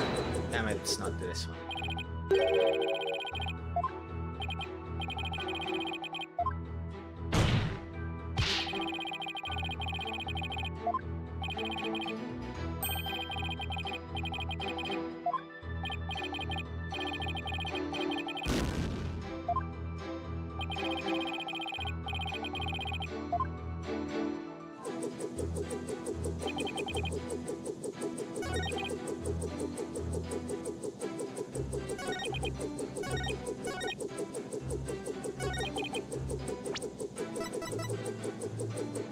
Objection! Damn it.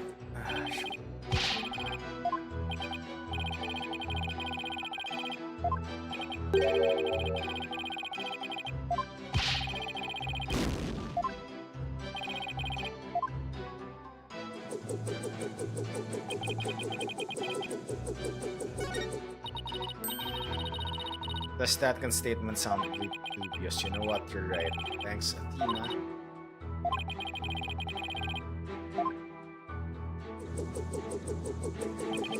I didn't have eyes on the ground as I mounted my siege defense. But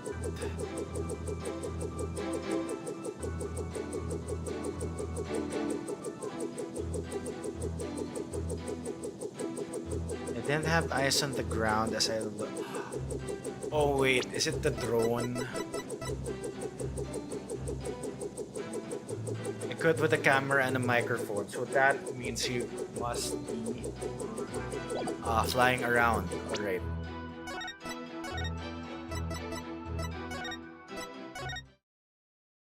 Alright.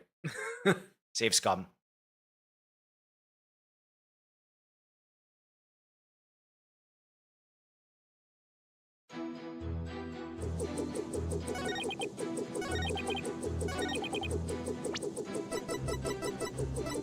Objection! Yep. Sarge, are you hiding something from me? How dare you question your superior officer like that? You want to get in on this Stroganoff action with Big Boy over there, soldier? Sorry, but I'm afraid lawyers are missile-proof. What? Would the defense care to explain? It's simple, Your Honor. Just as he is able to see what is happening in court right now, Sarge was able to see what was happening in the study then. With his cherished drone, of course. Ah, now that you've mentioned it. And to think the answer was right before our eyes this whole time. Sarge, you were perfectly capable of patrolling the study that night. So you must have seen something. Ah! I'm hit. What is this strange new weaponry you're using against me? Courtroom warriors don't use guns or missiles because evidence is her weapon of choice. And the evidence has exposed your bald-faced lie. My truth bomb, Sarge, has stripped you your defenses bare. A truth bomb? No! Ah! Mayday, mayday, I'm going down! Oh, he really crashed. Wow. Batteries must be running low. Oh my, are you alright?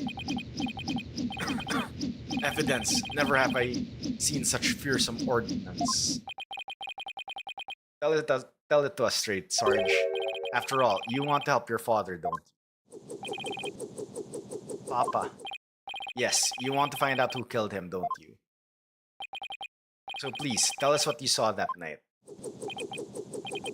It's not what you think. I didn't see anything. I swear. You sure?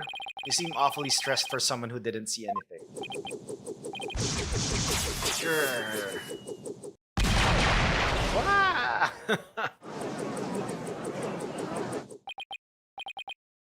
Sarge, you need to answer my question. Shut your pie hole, maggot.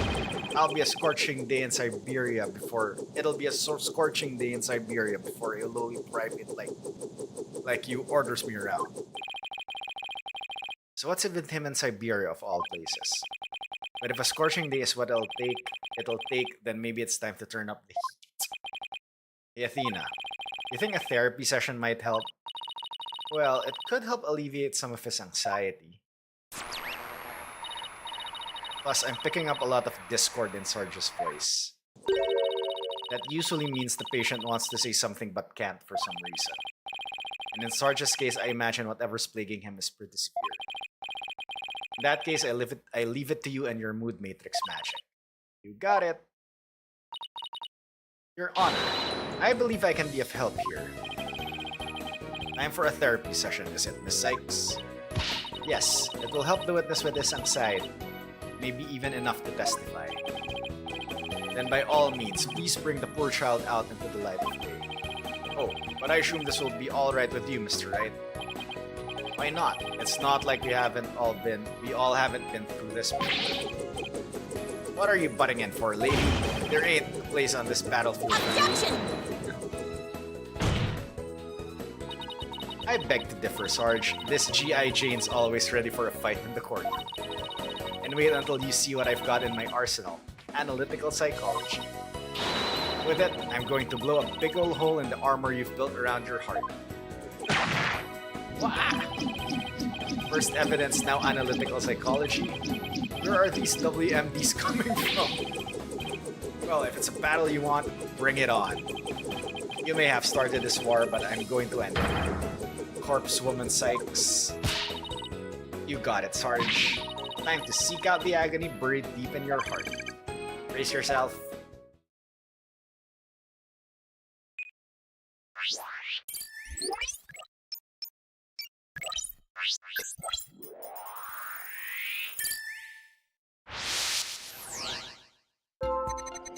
Right, I stayed in my room with my drone that evening. I heard Dats and Papa arguing with each other. Dats got kicked out, but I saw him still hanging around outside.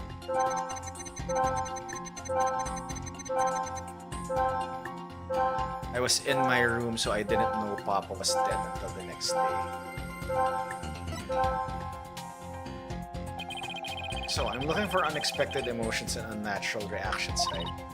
Right, emotions and reactions that don't fit the content of his testimony. When you find one, make sure you point it out to me. Also, remember not to view his emotional reactions in isolation. Sometimes it's important to see how they change from one statement to the next. Okay, I'll give it a try. Alright, save scum.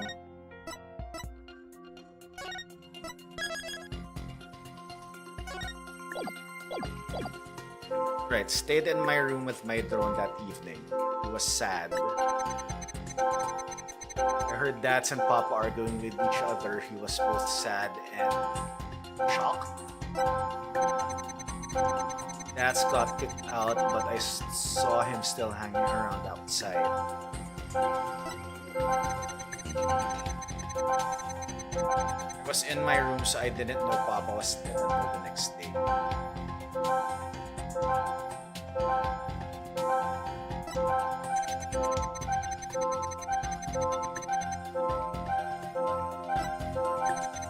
Okay, why are you surprised here? Shouldn't you be sad, right?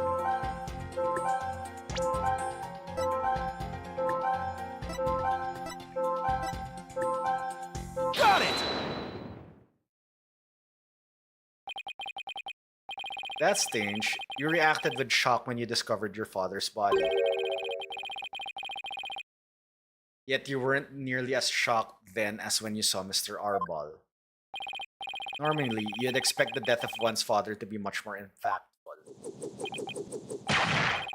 Enemy fire! Direct hit! That is strange. I wonder what it could mean. Well, we know he wasn't as affected by his father's death as he should have been. Does that mean he knew he was dead way before that? And I think I know why. Sarge, you weren't as shocked as seeing your father's body as seeing Mr. Arbol because...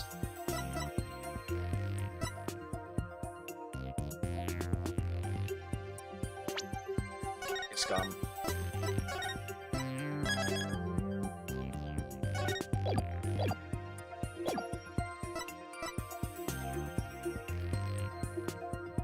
You're scared of Mr. Arbol, which I assume you only saw him that time. You'd already seen his body and something else shocked you. Because you already seen his body. Sarge, maybe the truth is you left your room that night and that's when you saw it. Your father's body. I saw no such thing. Really? You didn't see his body? Alright then. What did you see?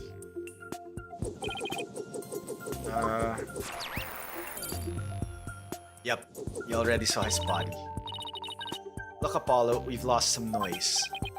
So, just as I expected, he really did see something. Sarge, please, tell us what you saw. Oh, but...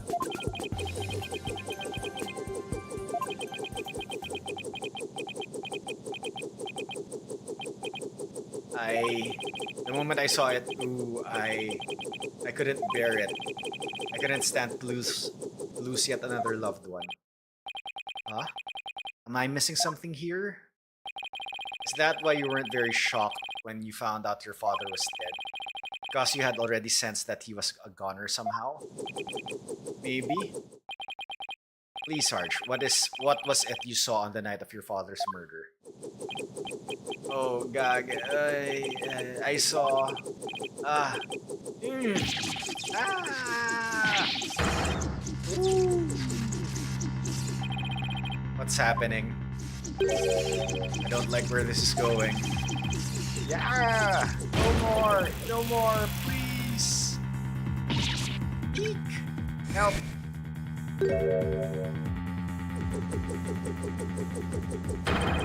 I've confiscated your little toy. The battlefield has no place for unauthorized equipment. Witchhead! Apollo, I can't continue the session without him.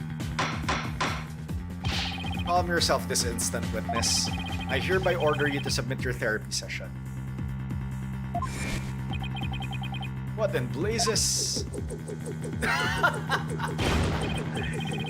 He also got the gavel. Look at me, I'm judge, jury, and executioner now.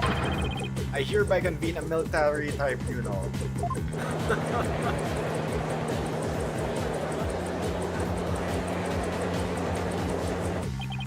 Whoa, this has gone way too far. Bailiff, arrest that drone this instant. Rawr! Stop resisting! Ah! Poor bailiff. Fire!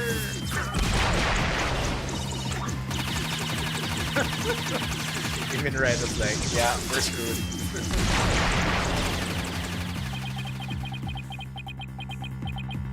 I wish they had some art with that, similar to the cave scene yesterday. Like everyone in panic and the courtroom in fire. Okay, she has it back. Finally got him back. Nice work. This witness is truly a handful. Oh, 2, 3, 4. Ooh. Miss Sykes, what's the witness' current psychological state? Let's see, he's emotionally all over the map. So his out-of-control emotions are in control of him, huh? Does that mean we can calm him down if we can figure out the root cause?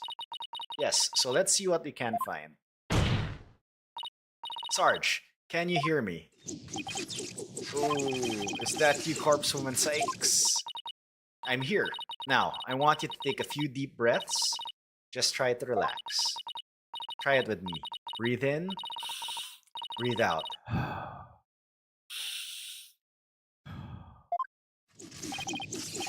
In. Out. In. Out. And now, let your emotions take you where they will. Go on, just let it all out. Wow! All forces, attack! That's the least relaxing breathing exercise I've ever seen.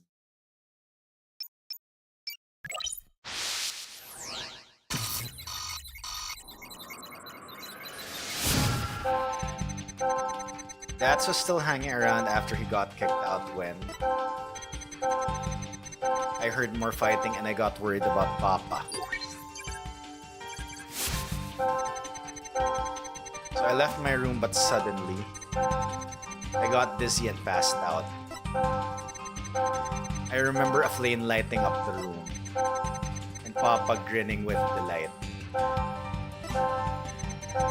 That's when he must have been killed, if only I hadn't passed out.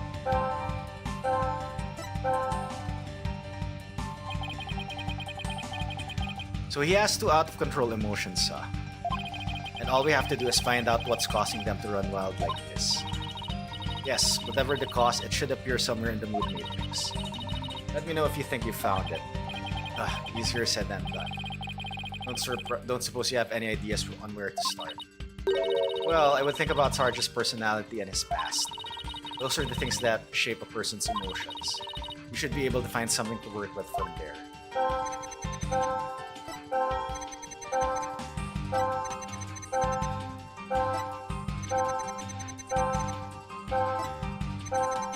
I remember a flame lighting up the room. Alright, you got this and passed out, you remember a flame. Now, I remember yesterday, he did mention he lost his mother in a fire. So it's probably... Got it!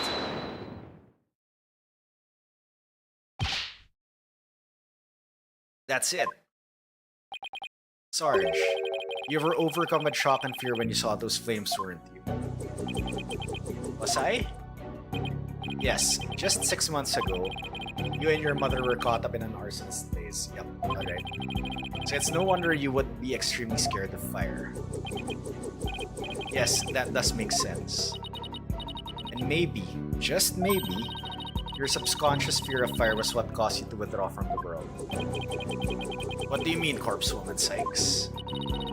In the outside world, you were bound to come across all sorts of fire. Candles, cigarettes, heck, even the grill at the diner. Even if it's not that often, just the idea that you might see them grew bigger and bigger until you couldn't shut it out. I think you might be onto something. Candles, cigarettes, just thinking about them sends a chill down my spine. Wow, the things I take for granted. Now I see, I was afraid of the fire. Strange, I didn't even realize it myself. About that fire, Sarge, can you tell me what it was burning? Just stay calm and maybe something will come to you. Oh,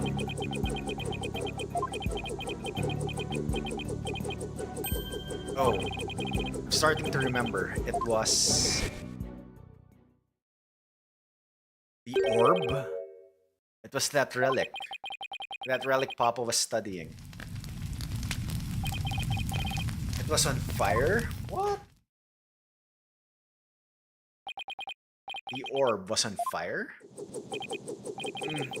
It's still kind of fuzzy, but yes, the orb was burning right in front of Papa. And there in the flames was... Mama? Yes, now I remember. I saw Mama appear amid the dancing flames. Wait, what?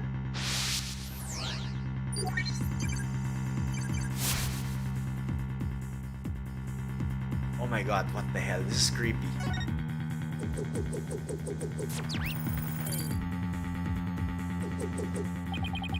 What's going on here? Maybe it's a memory from the fire that killed his mother. You might be confusing it with what really happened when his father died. So let me guess, more therapy? Yep, but this time, it seems there's an inconsistency in his statements. And I think we should be able to prove it with the evidence in hand. I hope this inconsistency is the key, proving that the relic really is the Founder's Orb. Alright. Dad was still hanging around after he got kicked out when I heard more fighting and I got worried about Papa. So I left my room, but suddenly I got dizzy and passed out. I remember a flame lighting up the room and Papa grinning with delight. The relic was on fire and I saw Mama's face inside. That's when Papa must have been killed, if only I hadn't passed out.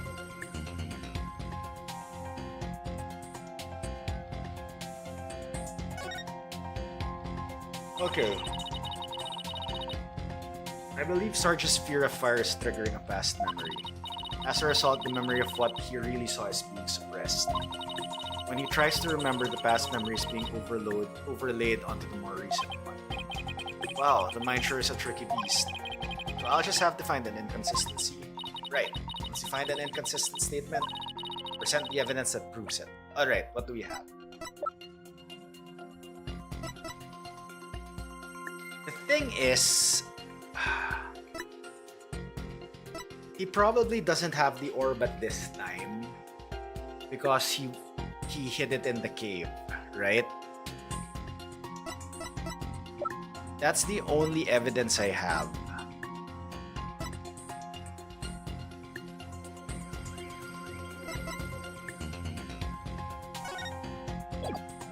Because we found this in the cave.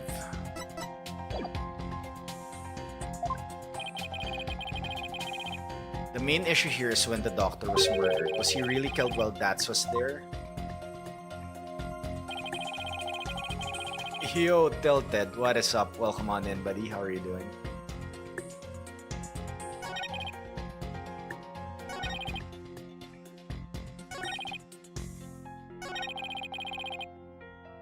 Okay, so...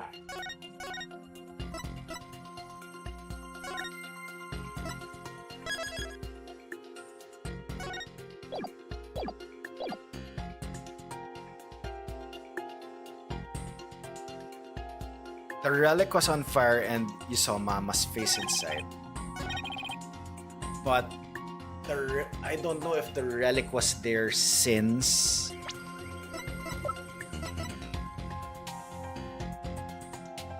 Objection! No, it's not it. Oh my god, no. Shoot.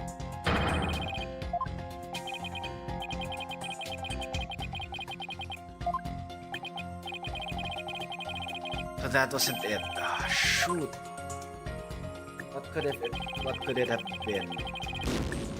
I was thinking it was like, okay, he tried to hide the evidence.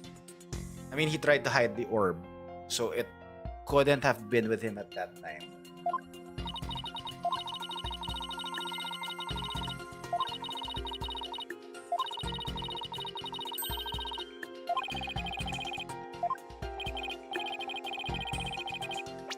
Okay.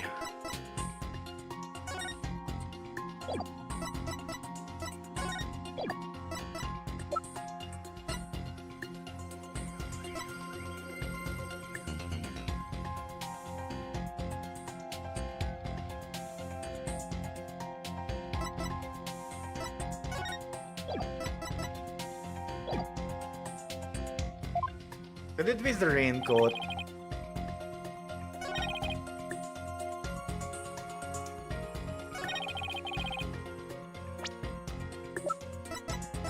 Objection! It's not. It's also not the raincoat. Damn it.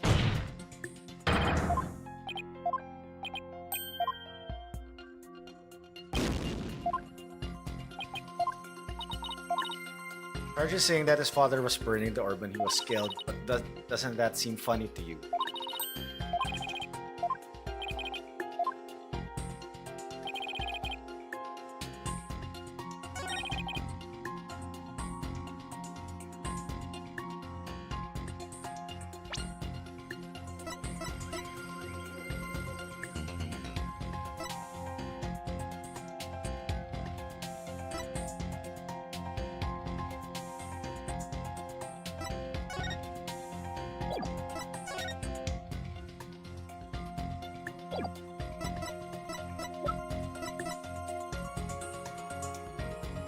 Objection! Damn it.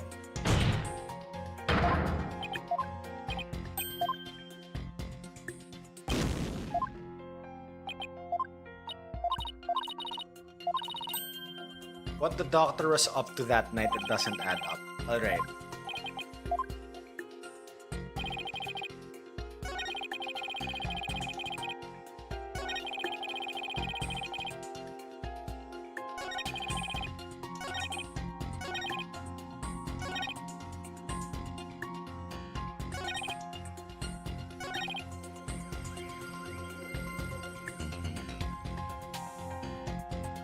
Okay, that's when Papa must have been killed if only I hadn't passed out. Or, okay, I think this is where I resent things because he was killed here. Right? Objection! No, it's still not it. What the hell?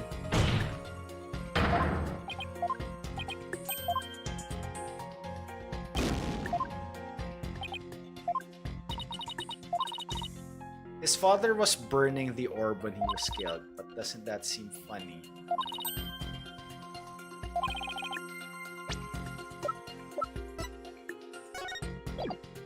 It hid. Okay, Ah, my god, I just present the orb probably.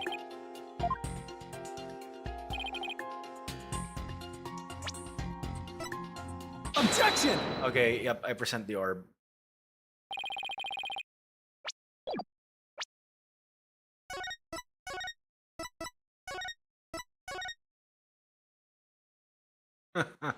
Save scum. Load scum. Load scum.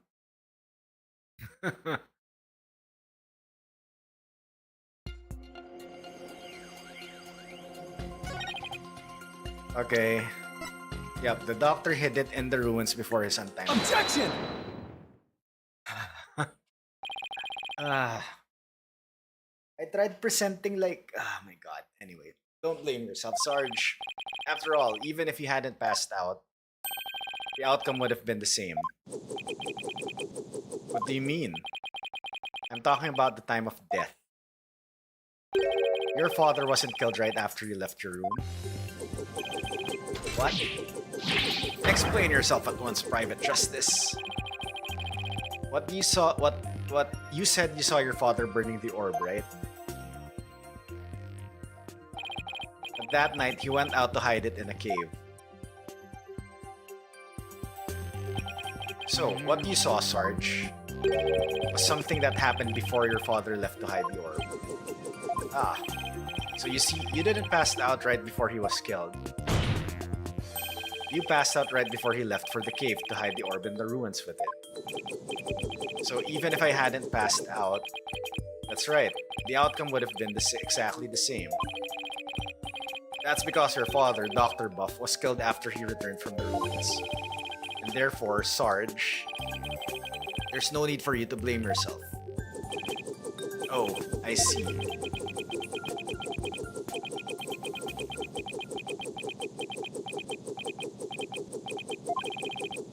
Private Justice, can you really say I bear no blame in this? Why do you ask? Because the truth is, if I hadn't engaged in my siege defense, Papa would still be alive. Sarge, Papa wished nothing more than for me to lead a happy, healthy life. That's why he quit his job and moved us out, away from the big city. But even then, I didn't have the courage to set foot into the outside world. And in the end, oh god, we're zooming in. In the end, I failed to make Papa's wish come true.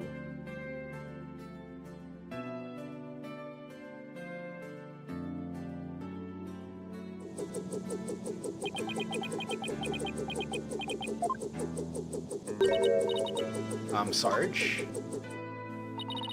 If you want to make your father's wish come true, if that's what you really want, then who's to say it's too late? Why don't you take the first step now? My first step? That's right. You can cast off all your regret. You can stop standing still and start moving forward. You have the power within you. I know from experience, I know what it's like to feel like you. But only you can decide to take that first step.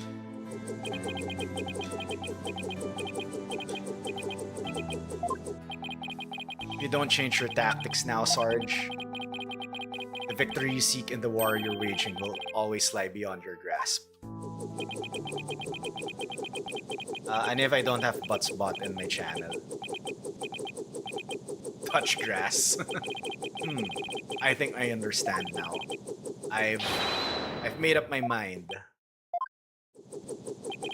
As of this moment,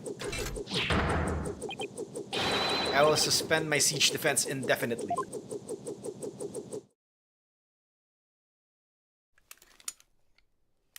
Oh, wait, is this Acro? In a wheelchair?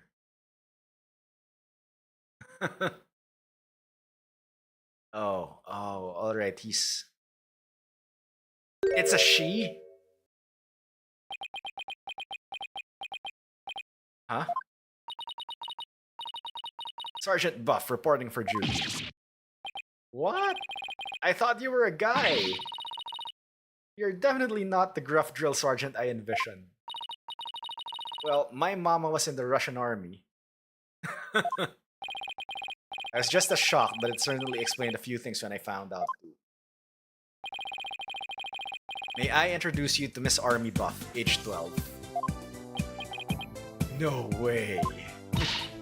Careful, soldier. Don't forget I could blow you away at a moment's notice.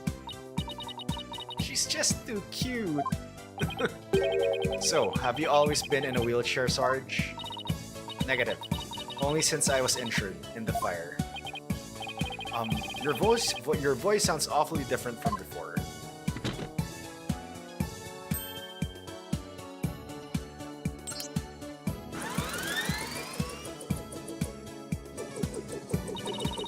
My drone features a voice modulation device. It's just one of my army's main technological marvels. Well, you fooled me. I thought some 20-something military fanatic was out of the controls. It's all the same to you, troops. I'd like to continue my testimony. I've just remembered something, and it's as crisp and clear as a trumpet at roll call. What did you remember? It wasn't my mother who appeared in the burning orb. It was some lady Papa had shown me a picture of a long time ago. Alright, that could probably be the Holy Mother. Yep. He said it was the Holy Mother, the founder of Kura Innocent. She appeared right there, right in the burning orb. Huh? What did you just say?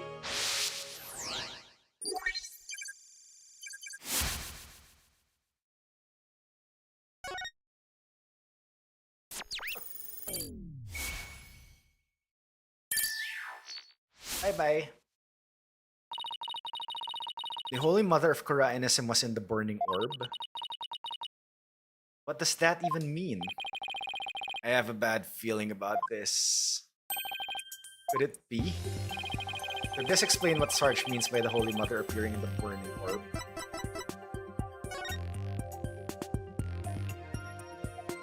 Okay, or offer thy prayers as fervent as fire, only then shall the Holy Mother return. Take that! Dr. Buff's research notes, what do they have to do with this? Look at this, the burning orb, the appearance of the founder. This part points to both. Take that! There's a legend about the orb involving a mysterious riddle. And in this song in turn is said to contain the key to solving it. If the legend is true, then I believe the answer lies in this part of the song. Offer thy prayers as fervent as fire, only then shall the Holy Mother return. Well, anyone see where I'm going with this?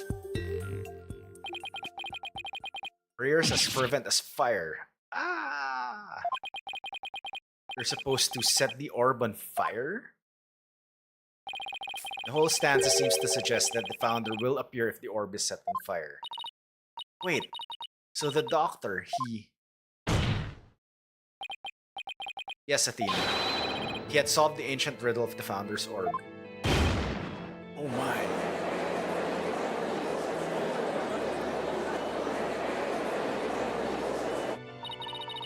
Papa was a great archaeologist, so I believe in him. And I want to believe.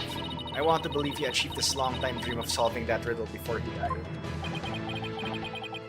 Well, we won't know for sure until we try it for ourselves. Yes, do it, Private Justice, please. I want to see what Papa was searching for with my own eyes. Objection! The plaintiff must object to this. The plaintiff will stand down and be quiet. Objection! You don't have the right to set a precious relic like that on fire. Objection! Oh, but I do. All I need was Sarge's permission.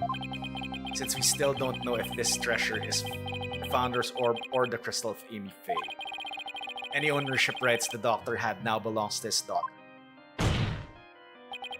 Therefore, you have absolutely no right to stop us. Oh no, Phoenix! Very well, Mr. Justice. I never thought I'd be saying this, but you may burn the evidence. Alright, here we go.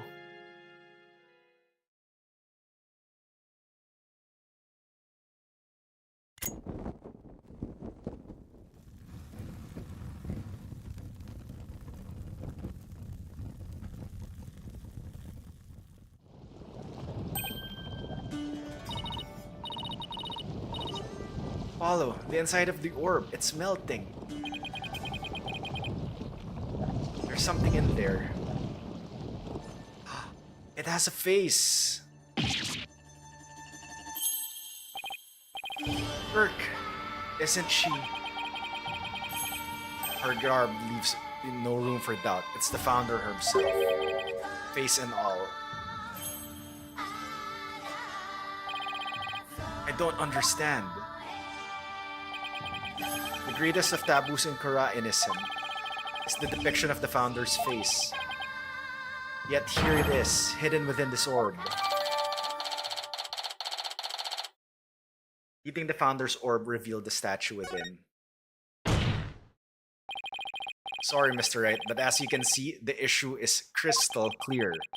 This figure is the Holy Mother, founder of Kura'inism. And based on that, this must be none other than the founder's orb. Objection! Be that as it may, Mr. Arbal still may have killed the doctor. If so, it would render the orb transfer agreement null and void. Don't play it dumb, Mr. Wright. The truth of the matter has already been proven. Dr. Buff wasn't killed right after Sarge saw Mr. Arbal. It happened after the doctor came back from hiding the orb. And you've no proof that Mr. Arbal was still around at the time. Your claim that the Defiant Dragons were behind the crime doesn't hold water. And that means the orb transfer agreement is still perfectly valid.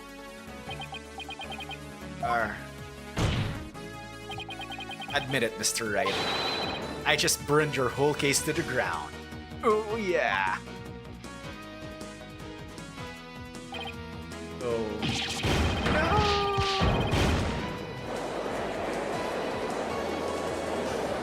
Phoenix getting schooled by Apollo. Who would have thunk? I won? I actually won? Mr. Wright, would you care to respond? Respond? I didn't think so. Wait, did we just win? Did we actually beat the turnabout debtor? Yo, Toby, what's up? Why are you crying? You're amazing, Apollo. Don't just stand there, right? Do something! Well, I don't think there's any digging out of this hole. Mr. Attishan Wimperson, I think it's time for your concession speech. I've proven beyond a shadow of doubt that this is the Founder's Orb. The facts don't lie, but you obviously do. How's that for a campaign slogan? Why, you contemptuous peasant. I think this is a good time to wrap up this trial. If both parties have no further objections, I will render my verdict. No objections here, Your Honor. No Hold it! Attishan, okay. You can't do this. The crystal is mine. I'll lose the election if I lose that crystal. I'm sorry, but there's really nothing more I can do. You haven't forgotten about our little chat, have you? Oh no, was he blackmailed? What's going on here? Objection! Your Honor, I object to the defense's last claim. What? I don't believe they have truly proven that the relic is indeed the Founder's Orb. Objection! Mr. Wright, I don't think even you could bluff your way out of this one. What possible argument could you have to claim that this isn't the Founder's Orb? About that. I wish we could play this as Phoenix. Oh, of course. You can't possibly have hit on something. The defense's assertion is incomplete, and this is why. Their claim that this relic is the Founder's Orb is based on a legend, and that legend claims that the Founder will return when the riddle is solved at last. Right, and that's what happened. The Founder was revealed for all to see. But Mr. Justice, what about the rest of the legend? Huh? According to the legend, once the Founder returned, she would bestow spiritual power onto the person who solved the riddle. You're kidding, right? Well, Mr. Justice, do you feel great spiritual power coursing through your veins?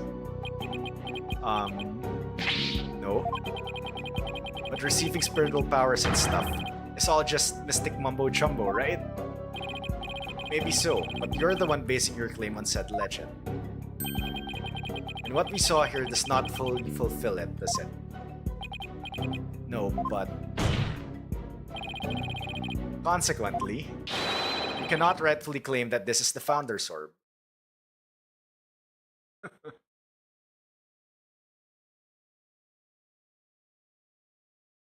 Oh, they're both like... It's gotten into him. Why is Mr. Right doing this? It would appear that Mr. Right has lost a few of his marbles. That couldn't be further from the truth, Your Honor. In any case, I believe this is a good time for a recess. Both sides will have 20 minutes to prepare. I ask that all arguments be ready by then. Oh, and Mr. Right, you do well to wash up and find your missing marbles by then too. Oh my god.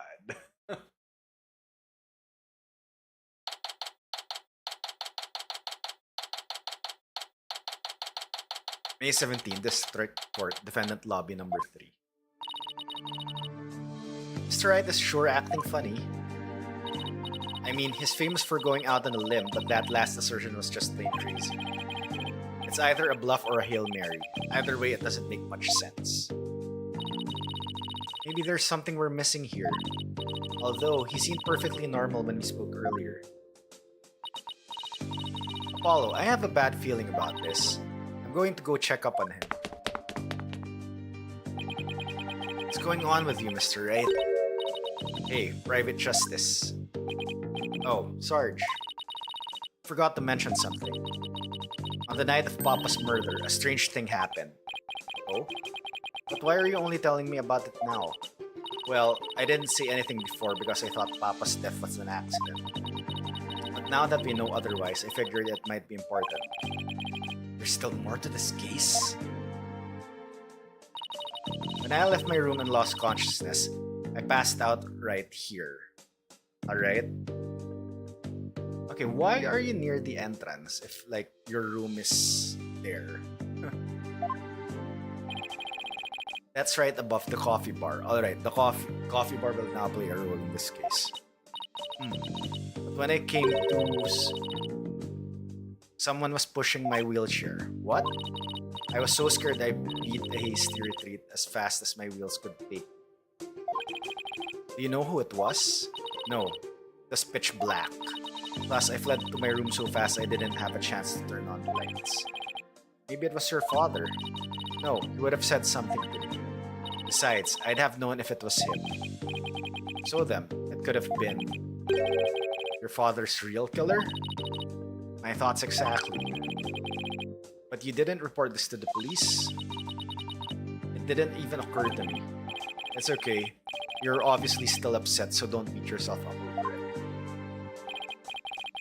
Apollo, this could really be important information.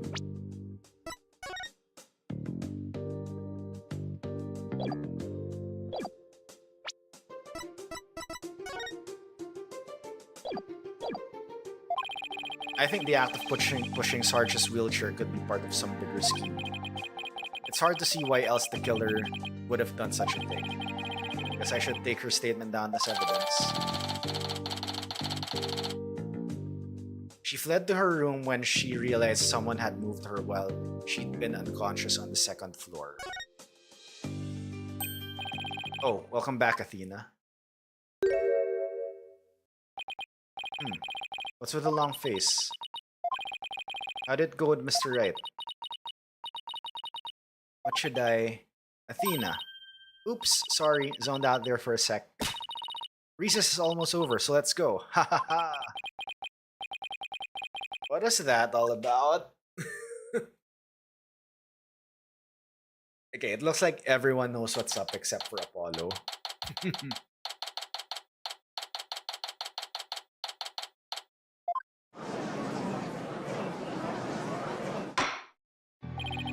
Alright, court is once again back in session.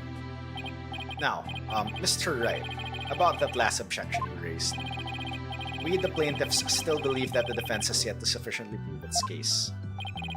They claim that, according to legend, the Founder's Orb would bestow spiritual power. Yet, the relic in question has failed to do so. Therefore, it has failed its own test. I see. Sticking with that ridiculous argument.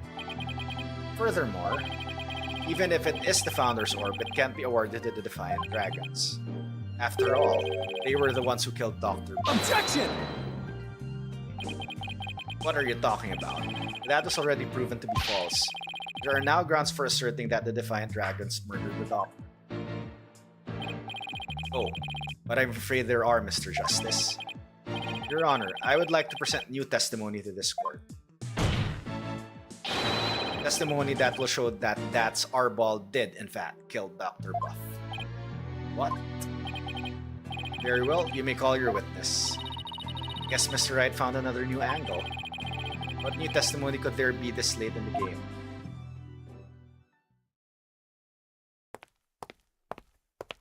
Okay, it's you again. Fellow citizens, it is I, Paul Attishan. Excuse me. The once and future representative of the people. Jeez, not him again. My client divulged new information to me during the recess. He remembered something he saw, you see? Something crucial to this case. How very convenient.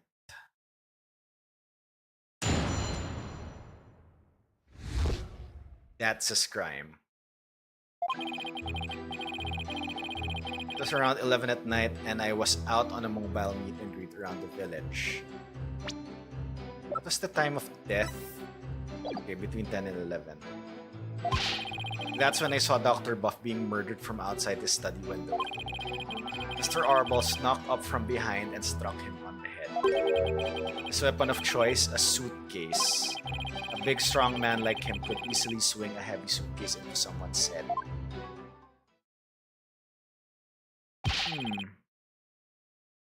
You saw the murder as it happened, and you're just telling us now because...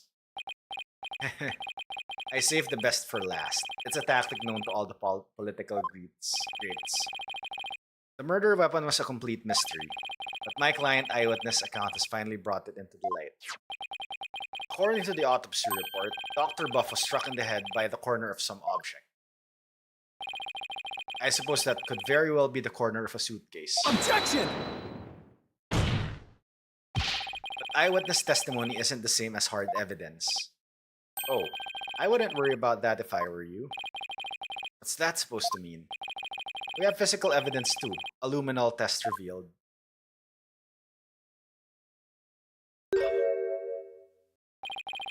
Doctor's blood in Mr. Arbol's suitcase. Really? But how does that prove Mr. Arbol used it as well? Objection! You should know the answer to that, Mr. Justice. Since you know as well as I that the suitcase is covered in his fingerprints. I forgot we dusted it right in front of Emma.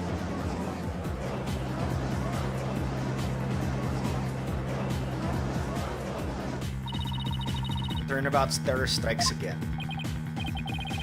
This is quite convincing testimony and evidence. Nevertheless, you may proceed with your cross-examination, Mr. Justice.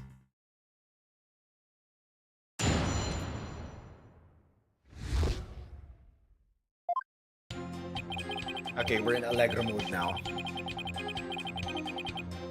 Hold it! You were on a so-called mobile meet and greet at 11 at night? That's right. It's the perfect time because everyone is at home. You should have seen how the villagers' eyes teared up when they heard what I had to say. With tears of frustration, no doubt. You weren't riding around in your palanquin? That's right. Some village idiot reported me to the police. I've been banned from using it after dark. No wonder. What with all the noise he makes. So, what exactly did you see then? That's when I saw Dr. Buff being murdered from outside his study window. Hold it! Sounds like you witnessed something rather shocking. Indeed. I didn't even believe it at first. I mean, a vicious murder in Parain? There haven't been many murders there, I take it. If I'm elected, I promise you that such a terrible tragedy will never happen again. A vote for me is a vote to banish murder forever from our beloved Crane Village. Yeah, good luck with that. Mr. Addison Memberson, please tell the court what you saw at the scene of the crime. Mr. Arbol snuck up from behind and struck him on the head. Hold it! Snuck up from behind? So you're saying the doctor never even realized Mr. Arbol was there? That's right. He was utterly absorbed in the book. I see. What did you see Mr. Arbol do next? He climbed up the bookshelf ladder and dumped a bunch of books down on the body. I believe he was trying to make it look like an accident. But that idiot didn't realize I could see everything from outside the window. One of those statements doesn't feel right. Your Honor, I believe the witness made an important statement just now about how the crime was clearly visible, the doctor was reading a book. That's just an idiot.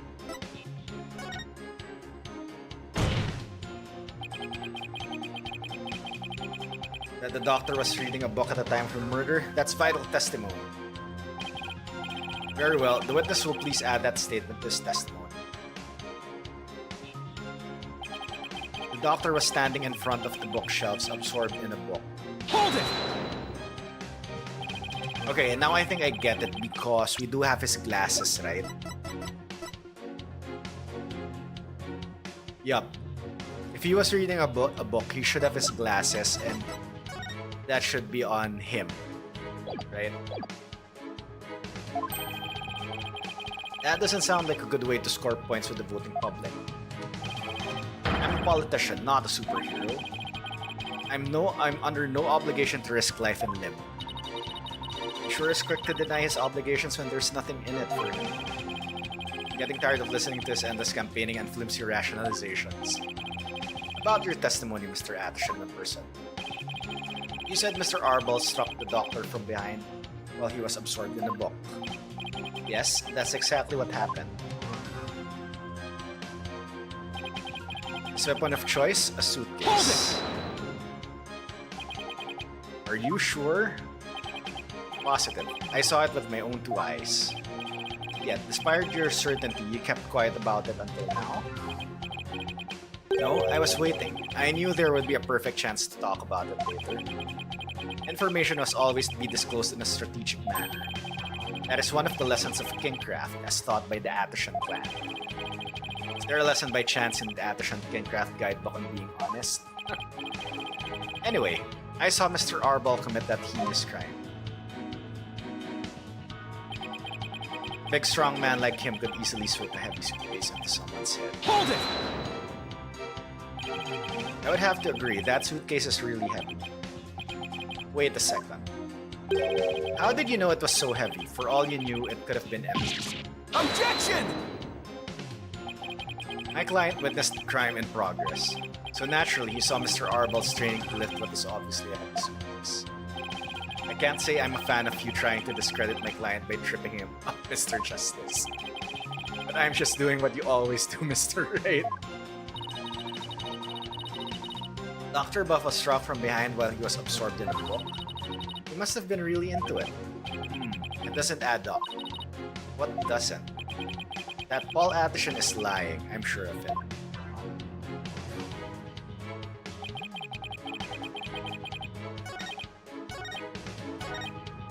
Okay, now I think I need to present his glasses because he has bad eyesight, right? The doctor was standing in front of the bookshelves, absorbed in a book, you say. I'm sorry, but it seems your testimony is completely unreliable. That's quite a bold statement. Well, let's hear you back it up. I challenge you to prove that I am anything but 100% reliable.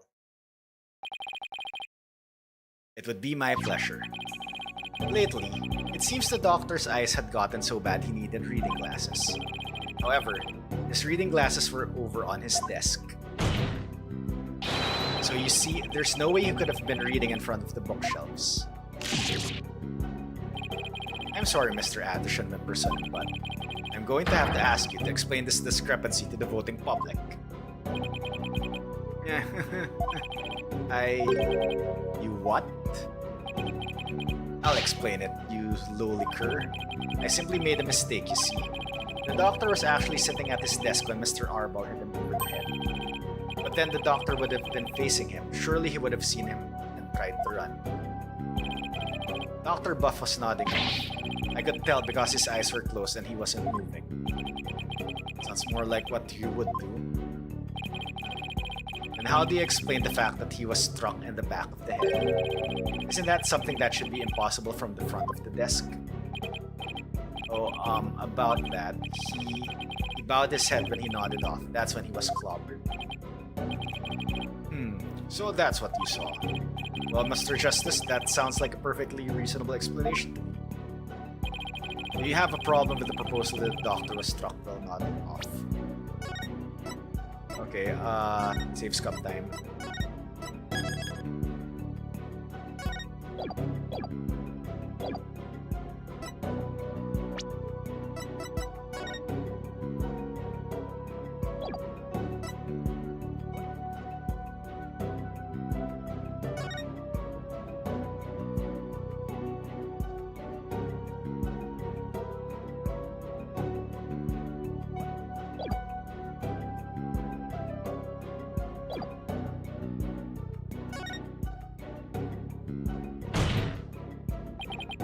There is a problem, a very big problem. The witness's statement doesn't hold up under the slightest bit of scrutiny. Is that so? Then will you please show this court what evidence you have to justify this? Gladly, Your Honor. This shows the problem with the witness's claim that he saw the doctor nodding off.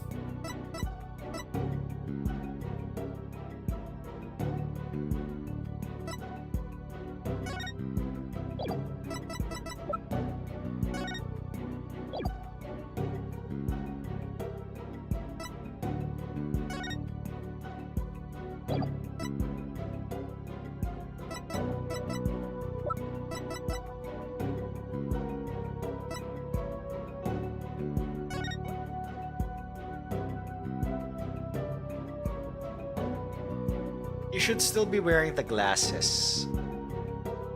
Right? Take that! Oh, damn it.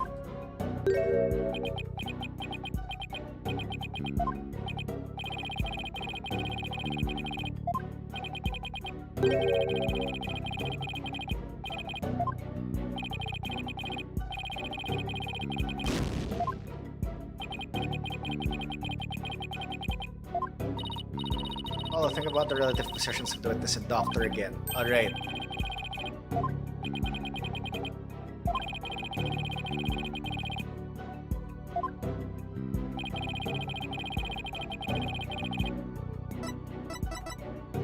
Take that! Okay, alright.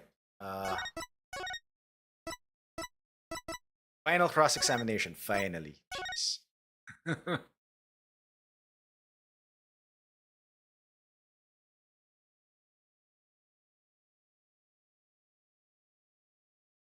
Alright.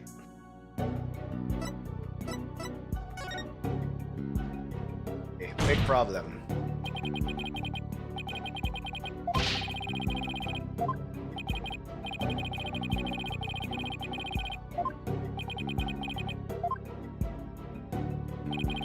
This shows the problem with the witness's claim that he saw the doctor nodding off. Take that! Diagram of the study? Mr. Addison Wimperson allegedly viewed the murder from here. Oh, there's a bookshelf covering. And the doctor was allegedly nodding off here.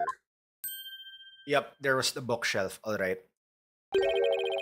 But from his vantage point, the bookcase would have blocked the witness's line of sight. Why, yes, I believe you're right. But... Ah! Objection! The fact remains my client knew that the suitcase was the murder weapon. So he definitely has first-hand knowledge of the crime scene. I'm afraid I have to agree with you there, Mr. Wright. But then we have to ask ourselves, from what vantage point did he see the murder? What are you insinuating, Mr. Justice? From what vantage point could Mr. Addison Wimperson have seen the dosing doctor? Once we determine that, I believe we'll finally see the truth behind this incident.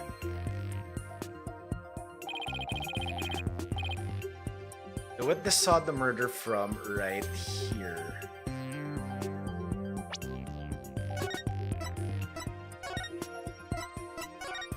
Gamescom.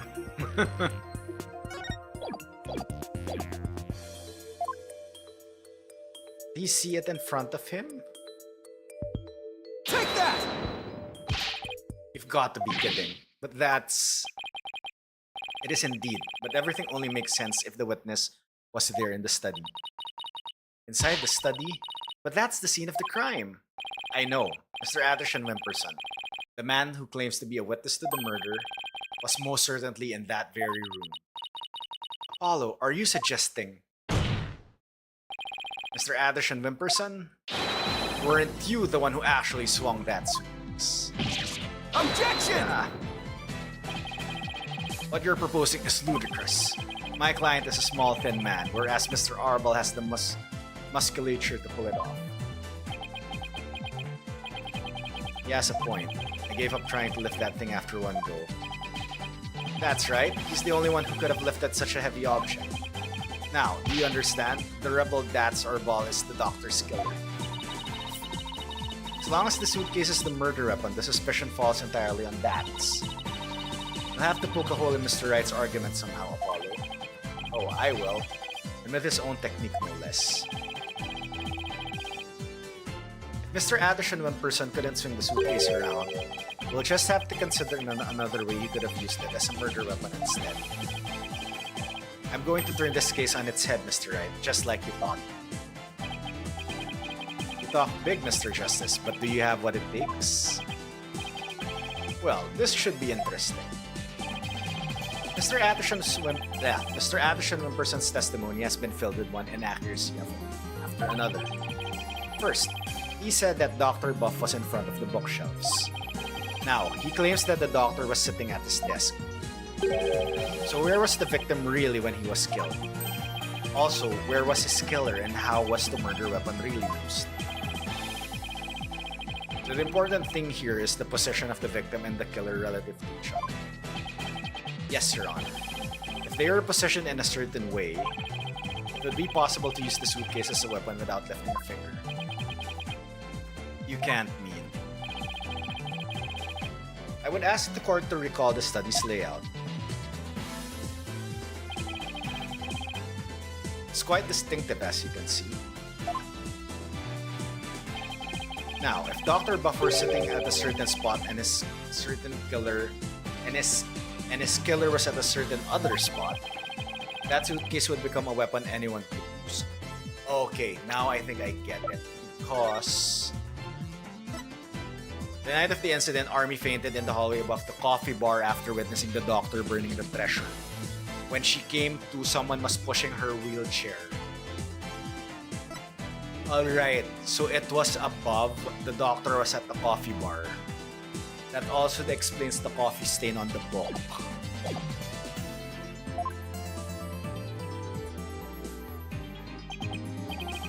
Very well, Mr. Justice. Where was Dr. Buff's killer at the time of the crime? Killer was here. Take that! There? Oh, that's...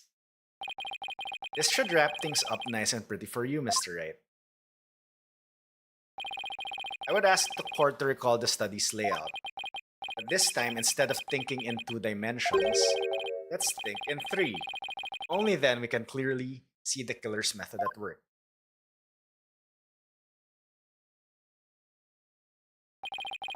The killer didn't have to swing the suitcase. He just had to push it.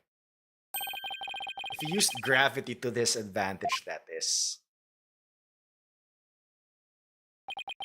That's right. It was the plaintiff, one Paul Addison Wimperson, who used the suitcase. He pushed it from the 2nd floor. And and sent it hurling down Dr. Buff, who was sitting at the coffee bar.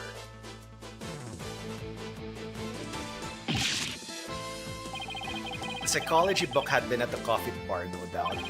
The doctor must have set it down there after he'd finished reading it, or the like. But his blood got on it, which is why the killer thought to hide it in that mountain of books. Objection! That's quite an entertaining theory you have there, Mr. Justice. But there's no evidence that the murder took place at the coffee bar. Not so sure about that, Mr. Wright. Yeah, now we present Army's statement here. The evidence does exist, and I'm going to show you. You are? This right here is proof that the murder took place at the coffee bar. It's this one, right? Okay, save scum.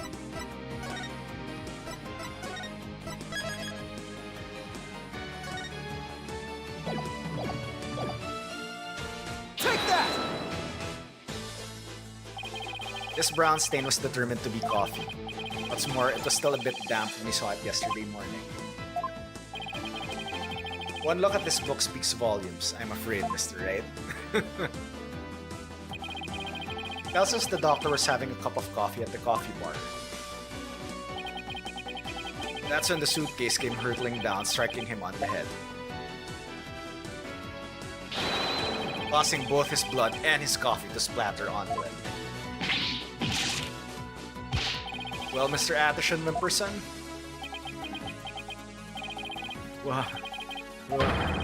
What motive could I have possibly had to kill Dr. Buff? There it is, that final excuse cornered killers are so fond of. Well, the doctor never returned your crystal to you, did he? Instead, he hid it in the cave ruins. Telling him that the Defiant Dragons were a dangerous bunch was a huge blunder. All it did was make him hide the orb. Your lie came back to bite you in the end. Even worse, the doctor saw the news reports, so he knew the relic was the Founder's work.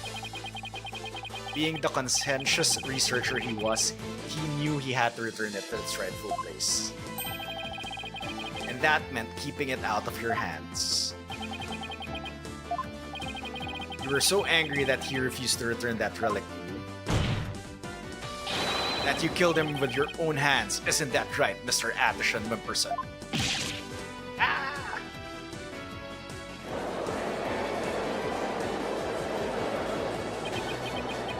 Breakdown, breakdown, breakdown. Like, that is... Oh my god, Phoenix. Apollo. Please don't accuse my client of murder. Huh?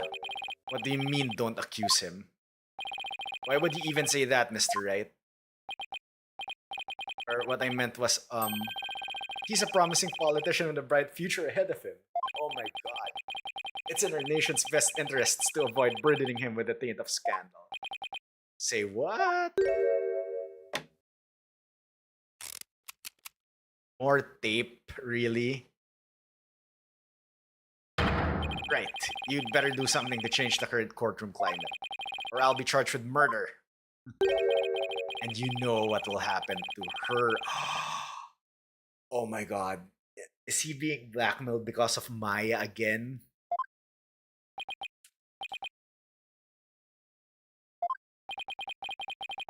It's her. Why is Maya always involved in something? Well, I can ponder that later. For now. Excuse me. Mr. Wright, you can't possibly believe that Mr. Arbol is the killer. Are you really going to send an innocent man to prison? I thought you were better than that. Well, Mr. Wright, answer me. Yup, Maya's in trouble. Maya's in trouble.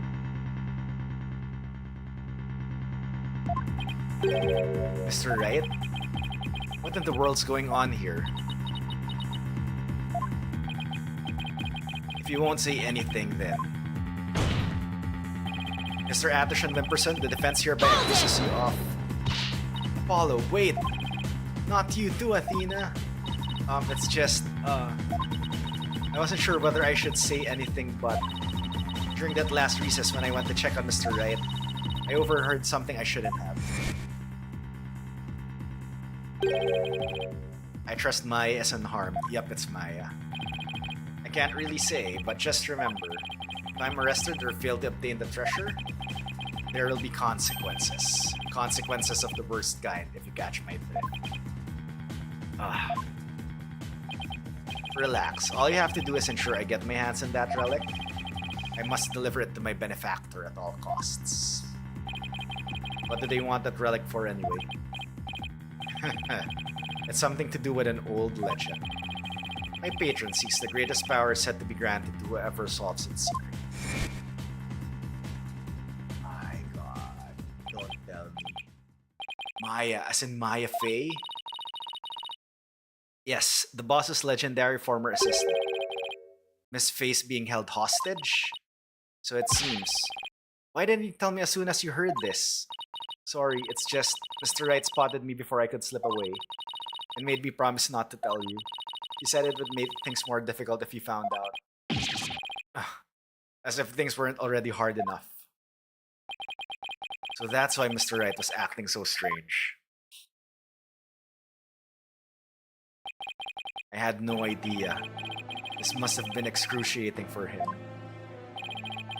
Think justice. There's got to be something you can do. Mr. Justice, about that last statement of yours. I believe you were in the middle of accusing the plaintiff of murdering Dr. Buff. Would you care to continue? I'm sorry, Apollo. I'm really, really sorry. What's gotten into you two? If I accuse that slime bag, I put Miss Faye's life in jeopardy. It seems you finally caught on. I'm far too important to be accused of murder. After all, our nation's future rests squarely on my shoulders. Either I give up or...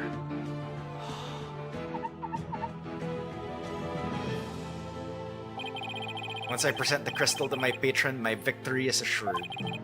Then one day, I'll become president, and then king. I have every politician at my command. Now retract your accusations. I can't kowtow to him, but the defense would like to retract the previous accusation. Objection. Dirk? Apollo. Dirk? I don't know what's going on here, but a lawyer should never look the way you do right now. Gravy Raid Dash Crew. Anib, what the hell? Oh my god. Screenshot that. Screenshot that. Okay, what is Dirk saying? But a lawyer should never look the way you do right now. With defeat and resignation written all over your face. A dragon never yields.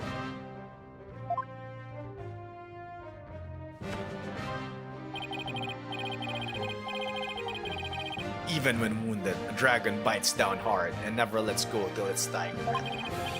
It glares, it roars, and it latches its jaws firmly onto its prey until the bitter end. That's what lawyers do to get the truth. Dirk, a dragon never yields. My god, this is so campy. He's right. It's all over if I give up now. If Mr. Wright's hands are tied, it's up to me to do what must be done. He saved my neck so many times. Now, it's my turn to save his. Oh, are we gonna mat and guard the situation? Dirk, thanks for that wake-up call. Now that's the face of a lawyer you've got there, son. Where there's a will, there's a way. And I'm going to find the way to save Miss Faye and see that justice is served.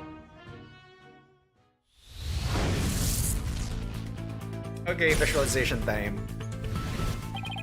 That scumbag is holding Miss Faye hostage to ensure he gets the orb for his patron. And it seems said patron believes in the orb's legend. Thing is, the founder did appear when the orb was exposed to fire just as the legend said.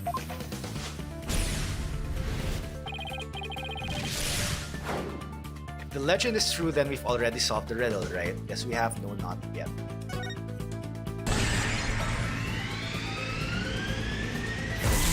Because it says spiritual power, right? The legend says the founder will bestow great spiritual power when she returns. But if that's true, it means we haven't solved the whole riddle yet. How can that be? Are we missing something? Wait, maybe? Maybe the part about the founder returning should be taken literally. But how would it be possible for a dead person to return to the world of the living? Channeling, cloning, time travel. Wait. Since you now have the face of the Holy Mother, you can channel her. Remember what's needed for channeling: a face and a name. You now have the face.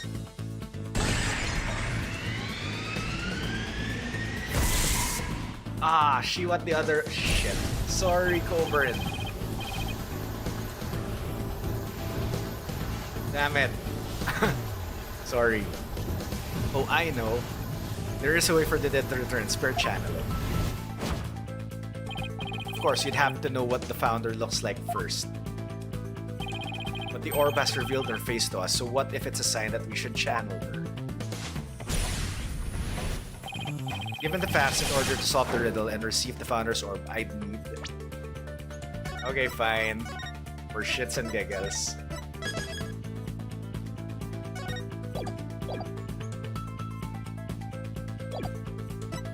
I need to practice channeling. All I have to do is train as a spirit medium so I can channel spirits myself. Wait, it can't be that easy. And if I ever did become a medium, I wouldn't need the founder's powers anymore anyway.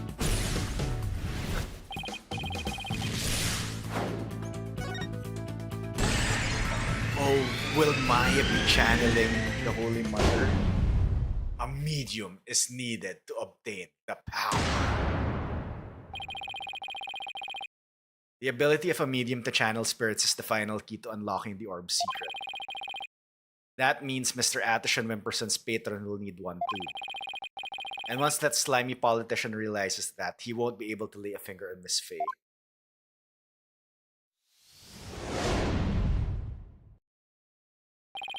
Everything's going to be okay, Mr. Right?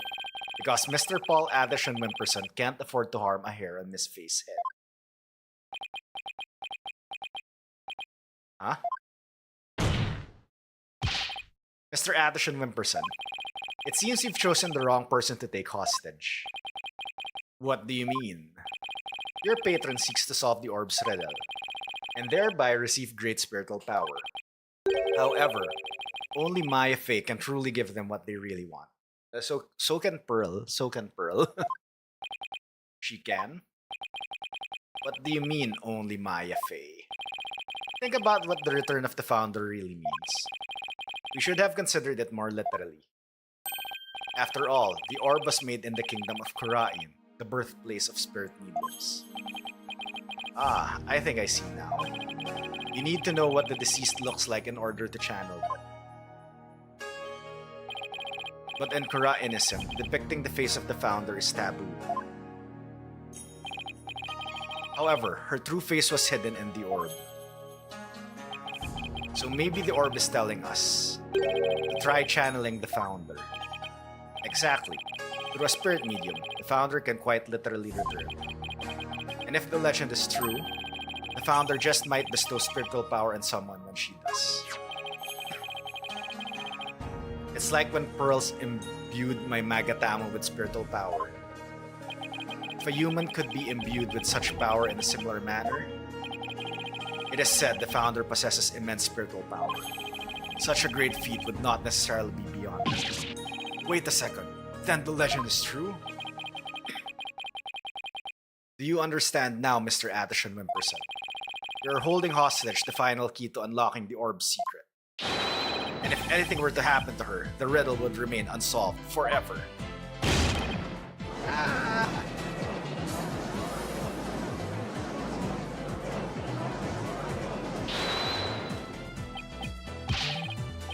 There's always Pearl Faye. I could simply ask her to help. If she wants money, I have plenty to offer. She's not the kind of person to be tempted by material gain. And she certainly wouldn't help you if anything were to happen to her cousin. Or maybe you'd like to go to ask the Queen of Kurain to channel the founder for you. He could, but he'd probably get executed for requesting such a thing. It's over. Now confess. You killed Dr. Buff, didn't you? It wasn't supposed to end this way.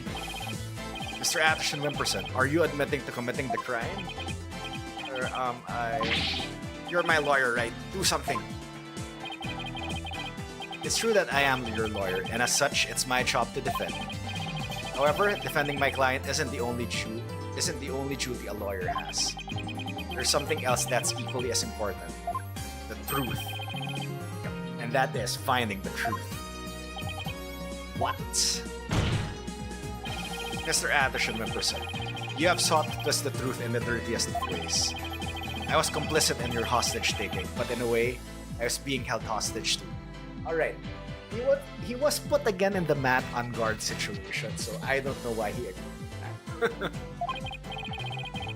Even so, there's still hope for me to make things right. And I owe it all to you, Apollo. Mr. Wright, I can't allow a murderer to walk away scot-free. Therefore, Mr. Atherton Wimperson, I must resign as your attorney. No! Does this mean I'm under arrest? No! Oh, ho ho ho.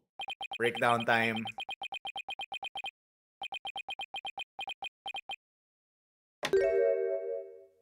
More tape? What the hell?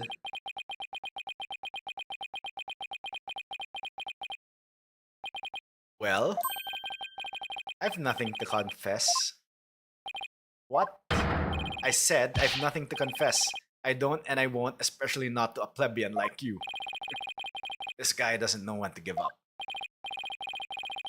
Besides, there's no truth to these allegations. I mean, look at the suitcase. You won't find a single print of mine in it. All that means is, you wipe them off, taking care to only leave Mr. Arballs. As many a great politician has said before me, no comment. In that case, try switching things up, Apollo. Look at the situation from a different angle. Is there really nothing that points to the suitcase being dropped from above? Evidence that points to the suitcase being dropped from the second floor. Alright, this is where Army's testimony comes in.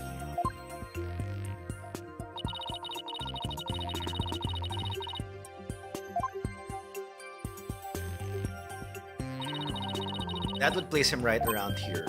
Ah, maybe. Just maybe. Thought of something, Apollo? I believe this piece of evidence to be connected to the dropping of the suitcase. Take that! That appears to be a statement, but how is it that related to this case? On the night of the murder, Your Honor, Miss Army Buff physically left her room. That's when she saw the doctor burning the orb and subsequently passed out. Right above the coffee bar. But with her there in her wheelchair, the killer wouldn't have been able to drop the suitcase down into the doctor. Good point. However, according to Sarge, she woke up just as someone was trying to move her in her wheelchair. Someone's pushing my wheelchair. What? I was so scared I beat a hasty retreat as fast as my wheels could take me. She must have been in the killer's way and had to be moved. Isn't that right, Mr. Atherton Wimperson? And if the killer had pushed the wheelchair with his bare hands, we may yet find the conclusive evidence we need. Exactly. Fortunately for us, that evidence slipped right through the killer's fingers. If only he'd been able to hold onto it just a little tighter. But now he is neither able to discard nor alter it. Honestly, that piece of evidence wasn't even supposed to be here in this courtroom today. And yet, it looks like sometimes things do get better. But this wasn't supposed to happen. No? Well, too bad, because the evidence that sped away from you that night has come back to haunt right here at this very trial. Ah! Your Honor, the defense's final piece of evidence is on this person. Take that! That's... On the night of the murder, Sarge passed out, only to come to and find that someone was pushing her wheelchair. That's when she fled back onto her room. She didn't physically see a single soul after that. Not until Athena drew her out through that therapy session, that is.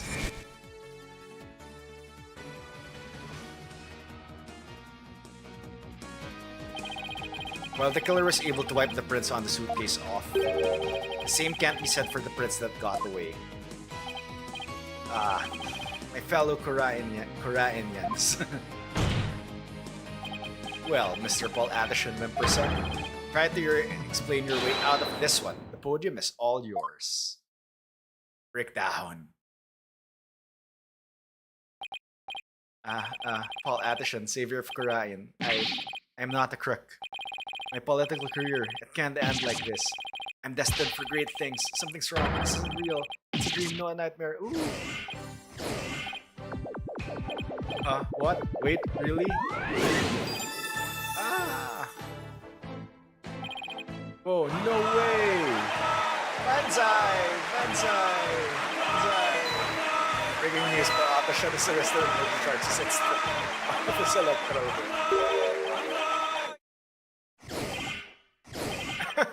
Wait, don't go. No, please. Grandpa!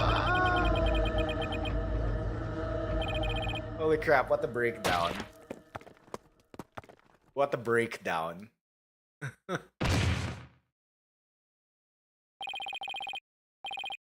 Mr. Addison Wimperson, are you alright?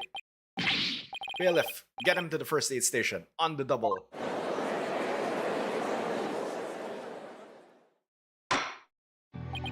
Well, this was yet another unexpected turn of events. In light of everything that's been revealed, it seems the relic is indeed the Founder's Orb.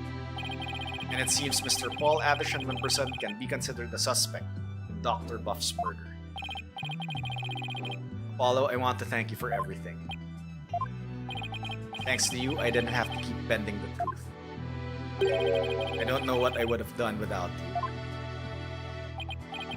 Don't mention it. Ha ha ha. You were amazing today, Apollo. Well, I couldn't have done it without Dirk.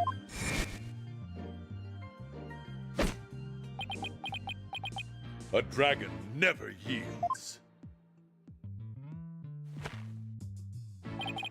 Even when wounded, a dragon bites down hard and never lets go until its dying breath. It glares, it roars, and it latches its jaws firmly onto its prey until the bitter end. That's what lawyers do to get the truth. Dragon never yields. Every lawyer should take that to heart. As it seems both sides have no further objections, would Dirk Sadmadi please take the stand? This court awards the orb to the Defiant Dragons per the stated transfer agreement.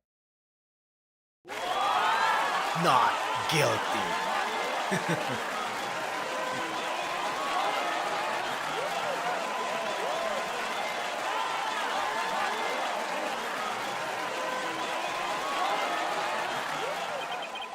Should the Kingdom of Korain claim ownership, the matter may have to be deliberated in court all over again.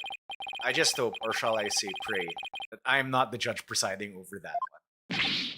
Ha ha ha. Indeed, a trial like that might spark an international incident. Still, there are bigger and more momentous things astir in the air. The revolution. Dirk's really serious about this. This court is adjourned.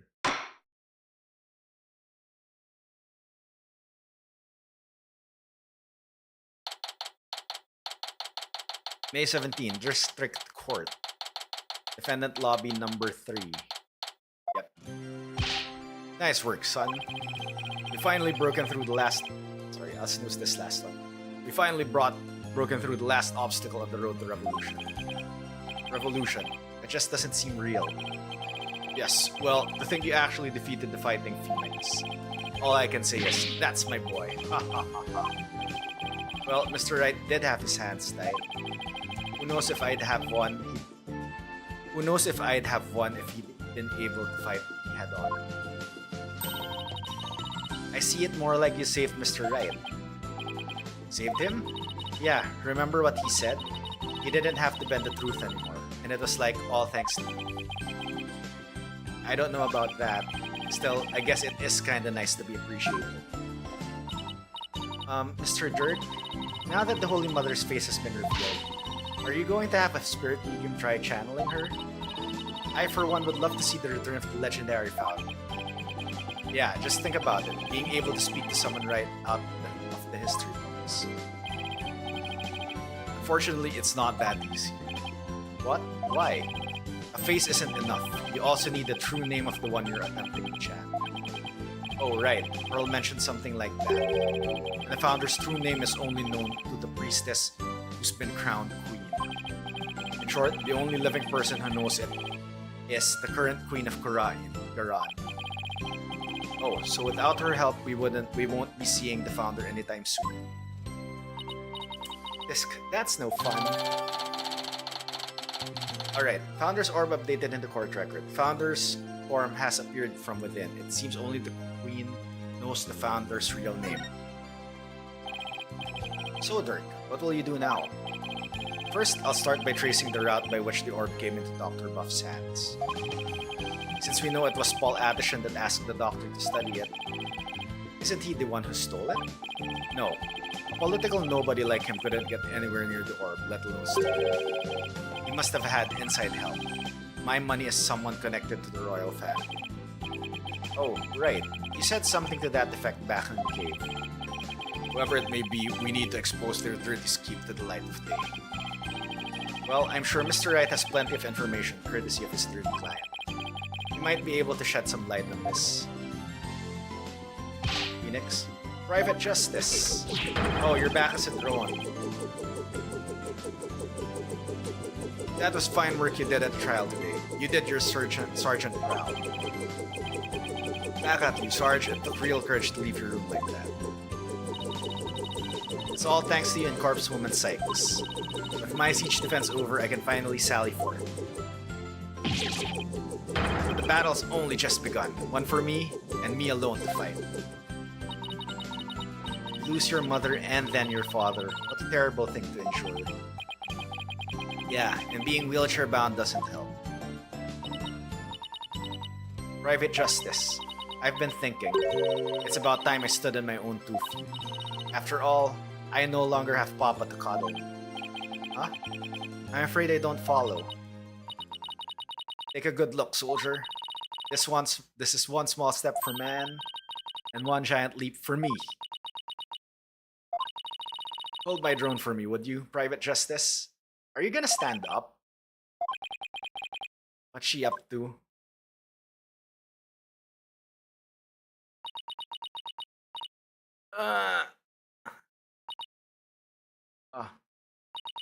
Whoa.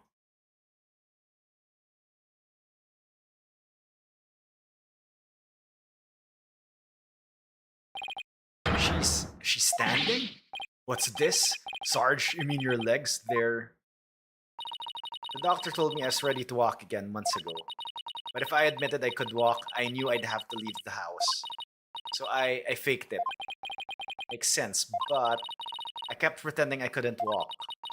But I know Papa is watching over me now, and I'd hate to disappoint him.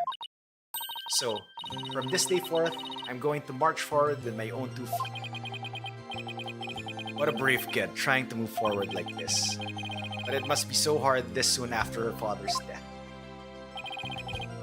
Don't you ever stop, you just keep walking on, comrade. Stay brave, because there will be days when you'll want to stop. But I have faith you'll find a way to muster the strength to push through them. Yeah, you can do it. Hey, Daddy's back. Phoenix. Oh. Mr. Right. What's that look on his face for? Oh, Apollo. Is everything alright with Miss Faye? She's safe. For now. For now? Well then, we'd better go save her, quick. Where is she anyway? I'm afraid I have some bad news. Huh? Maya's not here in the States. She's still in Kurain. And she's still being held hostage by the mastermind behind this whole thing. Mastermind? That's right. Paul Addison Wimperson was nothing more than a pawn. Maya's true abductor is in the kingdom of Kurain. What? I don't understand, Mr. Wright. What in the world's going on over there? Alright, I have a feeling there's more dialogue and my controller went out. So, alright, while I'm reconnecting, I will run the ads. I won't restart up until the ad is finished. And while I try reconnecting this. Alright, okay, this is very interesting. Why is Maya being held hostage? Oh my god. Alright, let's go back through the court record while we're waiting. So, Founder's Orb. The Founder's form has appeared from within. It seems only the Queen knows the Founder's real name.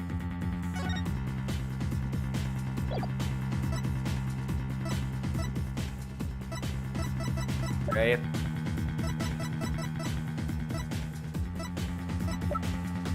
Mr. Wright's former assistant, she's currently training in Kurain. I told she can channel the dead. How's Edgeworth? Mr. Wright's best friend and the district's chief prosecutor is really Cravat makes one strong fashion statement. Pearl Faye, my Faye's cousin, she's also one of Kurain Village's spirit mediums. She's always really gorgeous. Army buff, doctor's child, a self-styled sergeant. Her mother was ex-Russian military. Well, Atishon, yeah. Maskay, that's Arbal, Archie Buff, Dirk Sadmadi, Ayuta Sadmadi, Phoenix Wright, Athena Sykes, Trucy Wright. Alright, oh my god.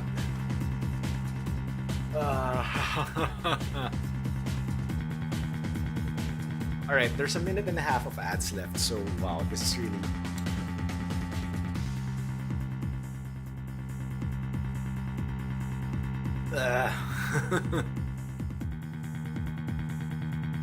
Okay, let's go through the history, right? Alright, so... She's safe for now, so that was foreshadowing. Maya's not here in the States, she's still in Kurain and she's still being held hostage by the mastermind behind this whole thing. Paul Addison was nothing more than a pawn. Maya's true abductors in the kingdom of Kurain. Holy crap. Who could it be?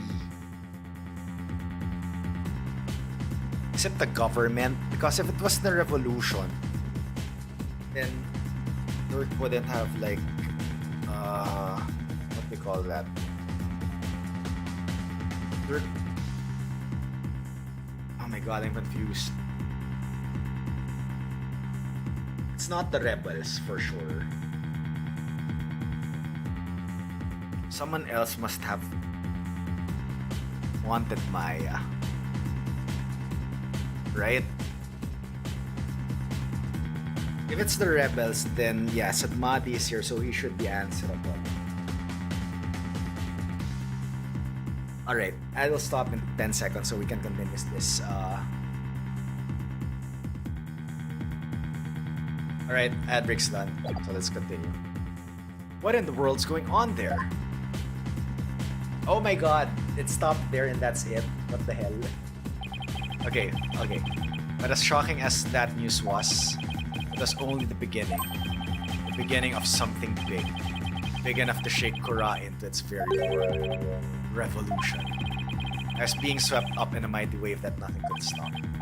Of course, at that time, I had no idea what the days ahead had in store for us. We continued. Ah, damn it. I should have just continued. Sorry about the ads then.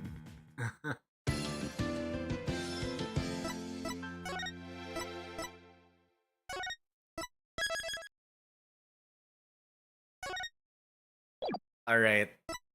I think we stop here for the night. Again, I'm sorry for the ads. I could have ended right there and we would have been in the spot, but yeah. Oh my god, this case. Alright, anyway, everyone, thank you for joining in for the night. Really do appreciate it. So, yeah. Tomorrow I will be off, and on Thursday we probably continue this. Either that or I'll do a Mario Maker stream, then continue this next week. We'll see how I'm feeling on Thursday. But yeah, I'll be back on Thursday. Anyway, again, everyone, please don't forget to check out the socials. We do have YouTube. There is a new video that's going to be dropping tomorrow, so please do check that out. And don't forget to like, comment, and subscribe as well. Alright, it's good that it didn't end up as bad blood. Bad blood between, what do you call that? Between Phoenix and Apollo. Thanks for streaming. No worries, Cooper. Alright, let's find someone to raid.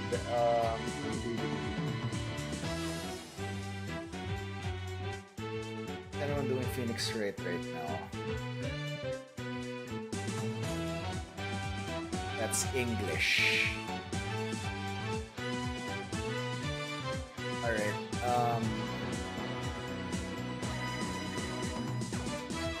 Alright, looks like no one. Let's see who else is on.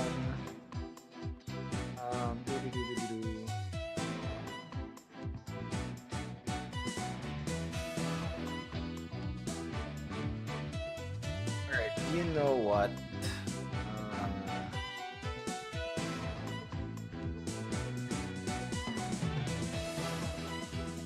You just started. So I think we can raid you. Alright, we'll raid Havoc. He's playing SMW, but yeah, it's just started out, so let's just send the raid there. Anyway, alright, that's it. Everyone, thank you very much. Have a great rest of your day, rest of your night, and I will see you all next time. Bye.